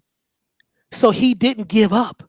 And he never uttered out of his mouth that we're going to die. He never uttered that we are victims. And that there was somebody supreme or somebody that was hurting us and beating us and struggling us to death. He was blind, deaf, and dumb. He created an idiom, a space. Meditation does it. Yoga does it. Fasting at certain levels does it. There's certain plants that could do it. And at certain times when you go in trauma, you get hit on your head and you have amnesia and you don't know nothing. And you start creating from no one thing, and you start tapping into the everything, and you become a co-creator. You tap into the data and the information and the potential of the godness, because the godness is all waves of potential things to be, to come. But you have to co-create with the godness. Tap into the data. That information, God is information, but you got to have it. You got to have it. You got to be it. It ain't separate from you. You're it. But when you got it, but first you got to get blind, bro. Deaf and dumb. You don't know nothing today. Forget everything. Here we go. For 7 days, don't read no books. Don't get no more information. Just use what you got for 7 days. Just write down 3 things that you actually have that are natural talents. And for 7 days, just do that. Just focus on that. Act as if it's happening now. Be grateful for whatever you'd like right now. Feel it inside as if it's happening right now. Whether it's love, harmony, money, how much? Don't say $1 million. The tax is going to take half of that. Why you got to have a certain amount of money? You need to say, I need a certain amount of access. Friends in all walks of life, homes, cars, access. The cops pull up. Be grateful to be what? Cloaked. I'm cloaked. Don't start talking to the cop, trying to break him down, talking about you know the law. The law is he will pistol whip your ass. Yeah, oh man, I'm a such and such. Oh, I know you don't pull me over. My rights, I'm sovereign. Soulvern means you got a soul and you know how to be invisible. Close your mouth sometime. Just be silent. And now in that silence, S-I means a star. Anytime you see S-I, it means a star. Even consider that S-I is there. It means to let the stars talk. You shut up and become a star. Focus on the sky. I don't focus on the sun. You know, people do this sun gazing. I do star gazing. I allow the stars to energize me. I don't know what's going to happen. I'm not totally sure. I'm going to go into the unknown. I didn't know what was going to happen tonight. I didn't know how I was going to talk about this subject. You was in the car talking about you was driving. I heard vehicles, trucks going by. I said, what you mean we doing the show? I'm going to be there in time. How you going to be there in time, bro? You was in New York this morning. Now you, come on, man. I can hear the vehicles. He was focused. Then when the time came, I started looking. I said, didn't he say, 9:30? What's happening? And I started getting worried. And I started texting people. And where's Rich? You know what I'm saying? Then something said, just breathe. And I realized I got to get out of time because I have to remind myself each day. Each day you got to remind yourself. You think you know it all. You don't know nothing today. Know one thing and move into the unknown. And stop accepting gifts that's not for you. The luggage may not be yours. Why are you carrying it? Empty your boat and create what we call displacement. A silent place, a bubble. And that's when the elevation time begins. Elevationtime.com. We got classes. We did a life, the Life Transformation System 1 course is taking folks out of the universe. In fact, I'm probably going to need to do a class this weekend. So maybe Thursday night or Saturday morning, I may be doing a class. So get on the email list at elevationtime.com. And I may expand this a little bit more and give you the actual techniques. This is what I'm doing in the classes. That's the difference between these talks and the classes. In the classes, we're dividing the people who are really ready to do something and those who just want to get information and talk and dance. You know what I'm saying? So we have classes in somebody was asking me, do we have the platinum? It's back online. The platinum is there. The heaven on earth to help you relax your nervous system. And it's time. This is the time of no time. Your enemy is busy. They fighting from within because the old world has died on the cross. It's time for you to step to the next thing, the next place. But when you give up this world, the next one is up to you, but you got to let go. And that's the most challenging thing to do. But love, true love, it will get you there. I love you, my brother, your audience, everyone that's listening, everyone that's not listening. I have love for you. So they say, what about the enemy? I love them too. You need an enemy so you can find out who you are. You need challenge so you can figure out who you are. You can't have black without white. You can't have all good. Talking about you just want peace. That's just a slice of things. I don't desire peace. I desire wholeness. However, that's got to happen. It's not going to look the same for me as it for you. And it's not easy to make this transition, this change, but it's simple. Once you learn the steps, put this foot forward, that foot, now do this, now do that. It becomes easy because it is the repetition. You see, it is the repetition of beliefs and feelings that got us here. So what we do is we start repeating something new. Just start off by saying, I forgive myself, put you first, my family, and others for imperfections. Then step into the next realm. Once you start forgiving, and that could be your mantra that you're saying, forgive everybody, even your enemies, forgive them. I know it's hard because you said, no, they did it. You think they're controlling things. You really think the people that did this thing was doing something to you, or were they doing something to themselves, or that's just for something for you to learn from? So you can recognize it. Sometimes you need to be able to recognize it so you can separate that thing.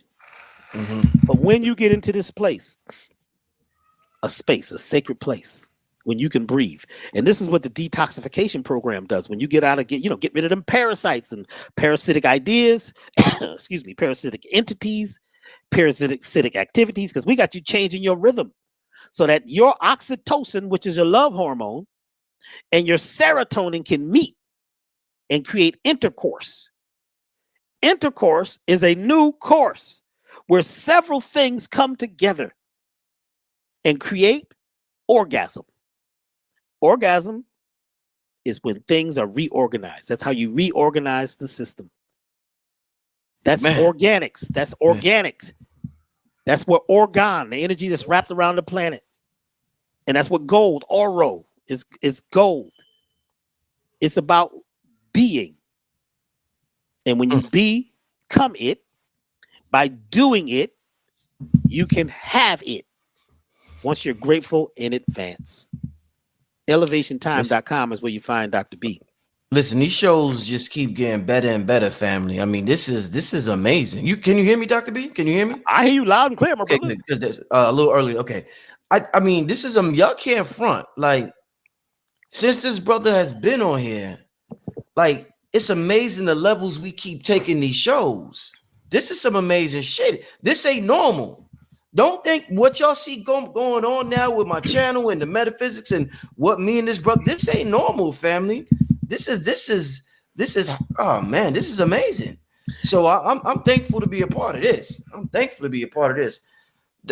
You got it, Doug. You want to say something before we get out of here? I'm thankful for you. And I'm asked all the time if I agree with other people who in the metaphysical world or the herbal world or the holistic world.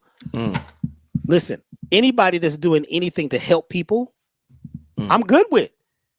It's not about disagreeing and who's better. I don't watch verses. They're gonna put people up against each other. That gets rid of creativity to me. I mean, I love this artist. I love him.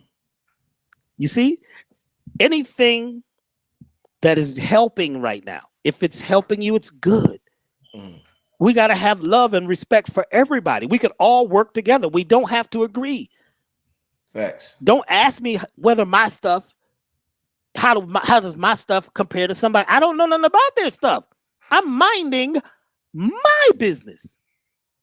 I don't know what the other businesses on the block are doing. It's great. I love all of y'all. People say, well, how you feel about brother such and such? Seems like he disagrees with you. Thank you for disagreeing with me, brother. I love you. When somebody disagrees with you, say, wow, that's interesting. That's something to consider. That means to take it under the stars. That's great. I apologize if I said something to make you feel a certain way that you don't agree with. You see what I'm saying? Maybe you're right. That doesn't say that they were correct. This is that you're righteous in your own condemnation or your own belief system. Don't argue with folks. Don't fight with them. Facts. Let them have their situation. Yes. If they're crying, let them cry. Crying is good for the soul. This is what my children's mother used to tell them when they was young. They would be crying. Oh! She would say, cry. She made a song, crying is good for. She would be going around the house singing, crying is good for the soul. This woman is crazy. Well, you got to let the children cry and let that emotion out so it doesn't get locked up. You got to let people go off and go crazy and cuss and scream sometime to get it out. Shout it out so you can get back to your space. So whatever experience we're having, we're all having a different experience, but everything is happening at the same time in the right time. Be patient. Yes, sir. So thank you for all of you who have been here. And my highest choice is that those of you who are getting something, actually use it. Try it. It's not about right or wrong. It's about whether it works for you. Indeed. And on that note, that's the perfect way to end this, family. I want to thank everybody. We still got about 3,500 people in the building. It's midnight, so y'all must really be enjoying this broadcast. Make sure you go to elevation.com. Elevation Time. Elevationtime.com. Make sure you support this brother and the amazing products he has on the website. With that being said, this is Brother Rich, Dr. B Serious. Family, we getting out of here. Peace. Travel light.